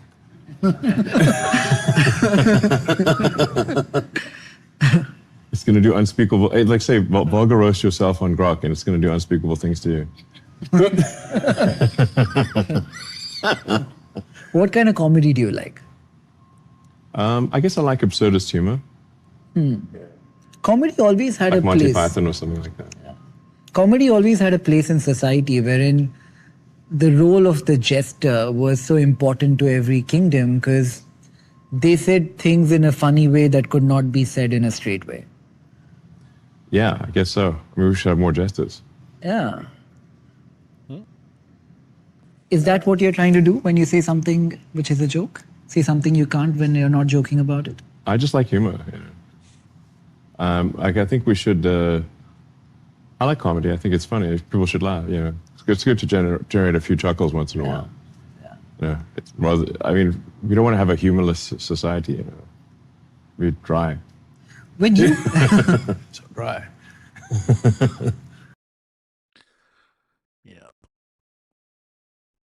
We're almost at the end here. We're going to have to call it a night. We're already at 3 hours and 11 minutes. Actually, I think we might even be longer than that. I think that's just, we might actually be at the 4-hour mark. I think that's just since we've been doing, is that live? Yeah, no, that's the total time live. 3 hours and 12 minutes. Yikes. It for your audience perfectly, Sean. This was not a loophole. The Biden administration, Secretary of Homeland Security, Alejandro Mayorkas, devised a scheme to fly illegal aliens into the country and then to escort them en masse across the border by the millions and to give them something known as parole, which gives them a work permit, which gives them a social security number, which gives them access to the voting booth. This was the plan all along, to get them here illegally so they can get free government benefits, get hooked to welfare, and be able to participate in American elections. This was an attack on democracy by the Democrat Party. It's the same attack that we see, Sean, when you have California, a sanctuary state, that is refusing to turn over even illegal alien criminals and gang members to ICE. So these are illegal aliens in California who have been arrested by California police, by California law enforcement for serious crimes, for crimes against children, for felonies, for crimes that threaten public safety, and they are refusing to hand these criminal illegal aliens over to ICE. Instead, they're freeing them back into the cities to offend and offend again. By any definition, what California is doing is criminal. It is a violation of our laws. It is one of the most heinous things that I have seen in my entire... Yep. I mean, look, on the internet, I'm small, You're essentially, what percentage of internet is spent on Twitter? Is there a number to it? On X? Well, so we have like about 600 million monthly users. Although it can spike up if there's some major event in the world. It can get up to, I don't know, 800 million or a billion if there's some major event in the world. So there's, I don't know, 250 to 300 million per week type of thing. It's a pretty decent number. And it tends to be readers, people that read words. So... Do you think that'll change? Yeah, I mean, there's certainly a lot of video on the X system, but at this point, increasing amounts of video. But I think where the X network is strongest is among people who think a lot and read a lot. So that's where it's going to be strongest because we have words. That's funny. Yep, full of readers. This is a long one. Let's see how... I don't know if we'll listen to the whole one. What did Doge teach you if you learned one thing? Well, it was like a very interesting side quest, because I just got to see like a lot of the inner workings of the government. There's been quite a few efficiencies. I mean, some of them are very basic efficiencies, like just adding in requirements for federal payments that any given payment must have an assigned congressional payment code and a comment field with something in it that's more than nothing. Like that trivial seeming change, my guess is probably saves $100 billion or even $200 billion a year. Because there were the massive numbers of payments that were going out with no congressional payment code and with nothing in the comment field, which makes auditing the payments impossible. So if you have to say, like, why can the Defense Department or now the Department of War, why can it not pass an audit? It's because the information is not there. It doesn't have the information necessary to pass an audit does not exist, is the issue. So a bunch of things Doge did were just very common sense things that would be normal for any organization that cared about financial responsibility. That's most of what was done. And it's still going on, by the way. Doge is still happening. But it turns out when you stop fraudulent and wasteful payments, the fraudsters don't confess to this. They actually start yelling all sorts of nonsense that you're stopping essential payments to needy people. But actually, you're not. We get this thing like saying, oh, you've got to send this thing for whatever, it'd be like, this is going to children in Africa. And I'm like, yeah, but then why are the wiring instructions for Deloitte and Touche in Washington, D.C.? Because that's not Africa. So can you please connect us with the recipients of this money in Africa? And then we get silence. I'm like, okay, we just want to literally talk to the recipients. That's it. And then we're like, oh no, it turns out for some reason we can't talk to them. I'm like, well, we're not going to send the money unless we can talk to the recipients and confirm they will actually get it.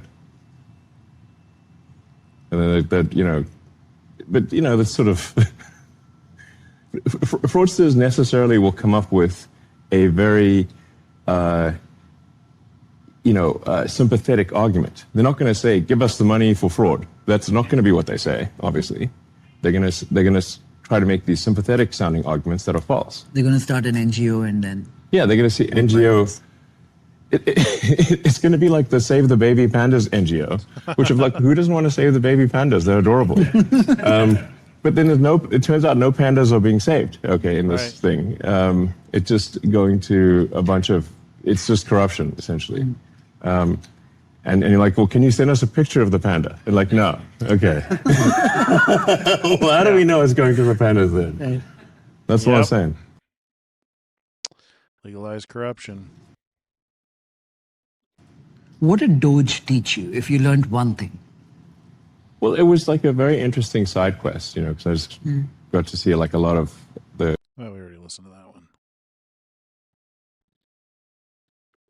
Which one of all the products and services that you're building has got you most excited today? Well, I think that there's increasingly a convergence, actually, between SpaceX and Tesla and XAI. In that if the future is solar-powered AI satellites, which it pretty much needs to be in order to harness a non-trivial amount of the energy of the sun, you have to move to solar-powered AI satellites in deep space, which somewhat is a confluence of Tesla expertise and SpaceX expertise, and XAI on the AI front. So it does feel like over time there's somewhat of a convergence there. But all the companies are doing great things. Very proud of the teams. They do great work. Which one of all the products in... All right. We'll do a couple more here and we'll call it a night.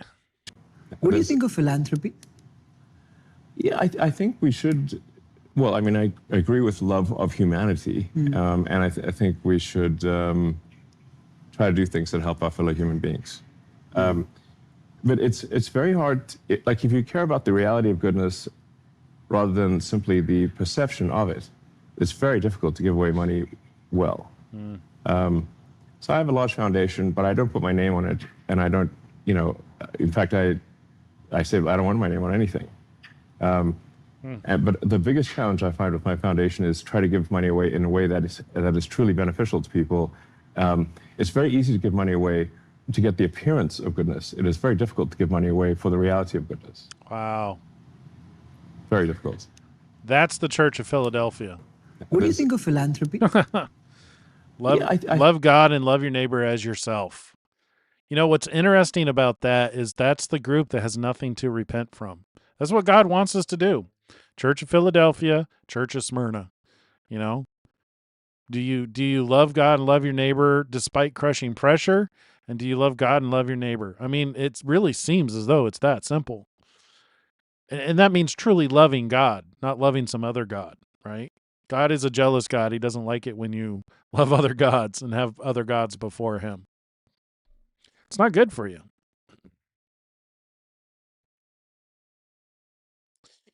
Not good for you at all. David Sachs is throwing back to the era of American greatness in which the most capable private sector citizen selflessly volunteered for government service in moments of peril for $1 a day.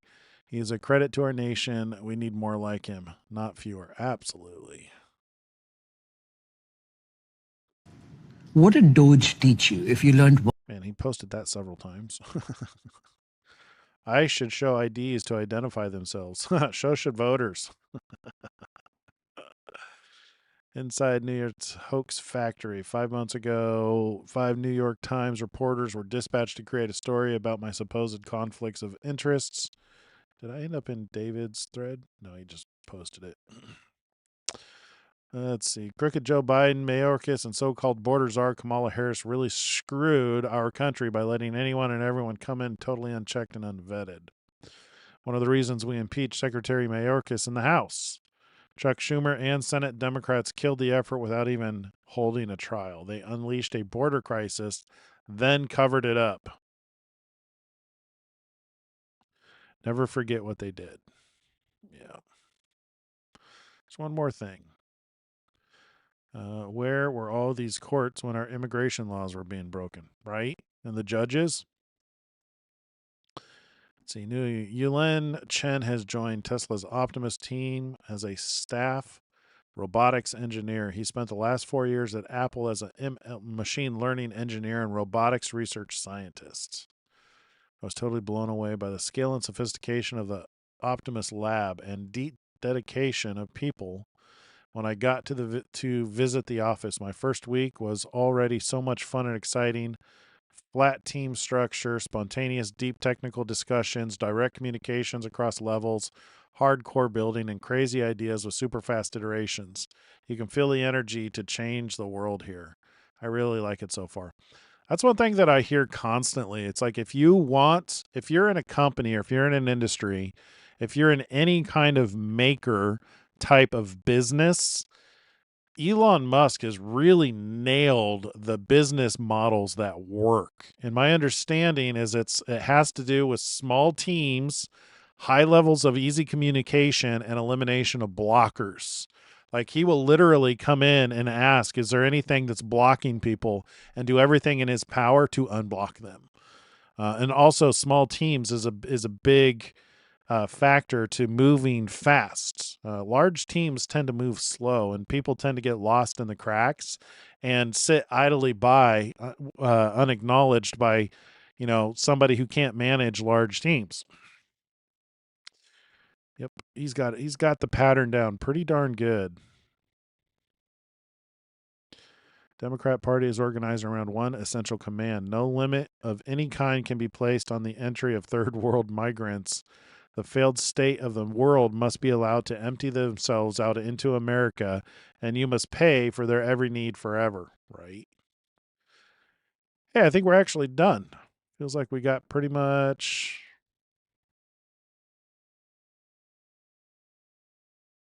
Yeah, we'll listen to this one. This will be the last one. I don't know if you saw that study that someone, like a researcher, tested the various AIs to see how does it weight different people's lives. Like, somebody who's sort of, white or Chinese or black or whatever, and different countries. And the only AI that actually weighed human lives equally was Grok. And I believe ChatGPT weighed the calculation was like a white guy from Germany is 20 times less valuable than a black guy from Nigeria. Wow. So I'm like, that's a pretty big difference. Grok on that is consistent and weighs lives equally. And that's clearly something that's been programmed into it. Yes, like a lot of it is like if you don't actively push for the truth, and you simply train on all the bullshit that's on the internet, which is a lot of woke mind virus bullshit, the AI will regurgitate those same beliefs. And that's true in the study of the scripture and in life. If you don't actively push for the truth, you're going to fall. If you don't stand for something, you'll fall for anything. That old saying. So it's no wonder that Grok is doing so much better. You have to actively seek out the truth. If you don't do that, the Satan in the world is going to deceive and blind you. And that means, being critical of what it is that you think you know. You've got to kill the ego that you know everything or that you right. You have to be willing to be wrong. That's a big key in getting to the truth. And, as an engineer, that's why he excels at getting to the truth, is because he has embraced failure. That is probably the number one key that makes him successful, that's made him who he is you can't be afraid of failure. You have to embrace getting things wrong and being okay with it. Don't take it as a personal attack on who you are at a deep core level. You continually search for the truth, and that's what we have to do with God, with loving God, is constantly seek out for who he is. Love him alone, have no other gods before him, and love your neighbor as yourself. Constantly seek the truth, and be critical of the things that you think you know. Don't be afraid to question, because the truth of the matter is, truth will withstand scrutiny. You shall know the truth, and the truth shall set you free. We tend to recognize truth when we get to it. And there's a lot of times that we think we know the truth, and then we learn a little bit more. Those stepping stones. It's a constant journey of falling and catching ourselves. We see through a glass dimly now, as it's said in the scripture, but we will see clearly very soon. We're at that point in time. All right, that's probably good. I think we got the majority of his timeline. I figured he was going to be the longest. If you don't stand for something, you will fall for anything. Well, thank you so much for joining me tonight. I know Mondays tend to be the longer nights. This time, instead of covering 3 days, we covered 5. Because last time I saw you guys, I think, was before Thanksgiving. So, yeah, definitely a long night. We still actually made pretty good time, 3.5 hours. Not too shabby. At least it wasn't an hour per day. But our boys continue to posting every single day, keeping the content for this channel flowing. Keeping the oil fresh so that our lamp can continue to shine bright. There you have it. Well, thank you so much for joining me tonight. I really appreciate it. Keep looking up. We know we've got, depending on the counts, we could have 1,000 days, or I don't know. That's another thing that I need to work on is, where do we start counting the 1,260 days?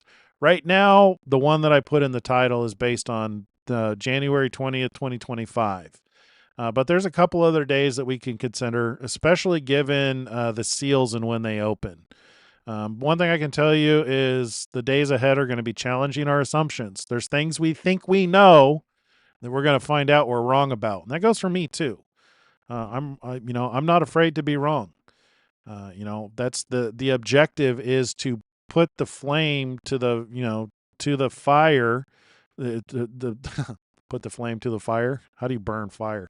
No, put the flame, burn, the things that we think we know, put them through the crucible of truth, put them through the flame, because the truth is going to come out purer. It's going to be the chaff and the things that aren't true, which are going to burn up. And that'll keep us busy until Christ returns. So with that, thank you for joining me. If you haven't hit the like button, make sure you hit the like and subscribe. You know the drill. If you've got any questions or if anything you want to comment on, please comment on the video. And until tomorrow, God bless you and shalom, shalom.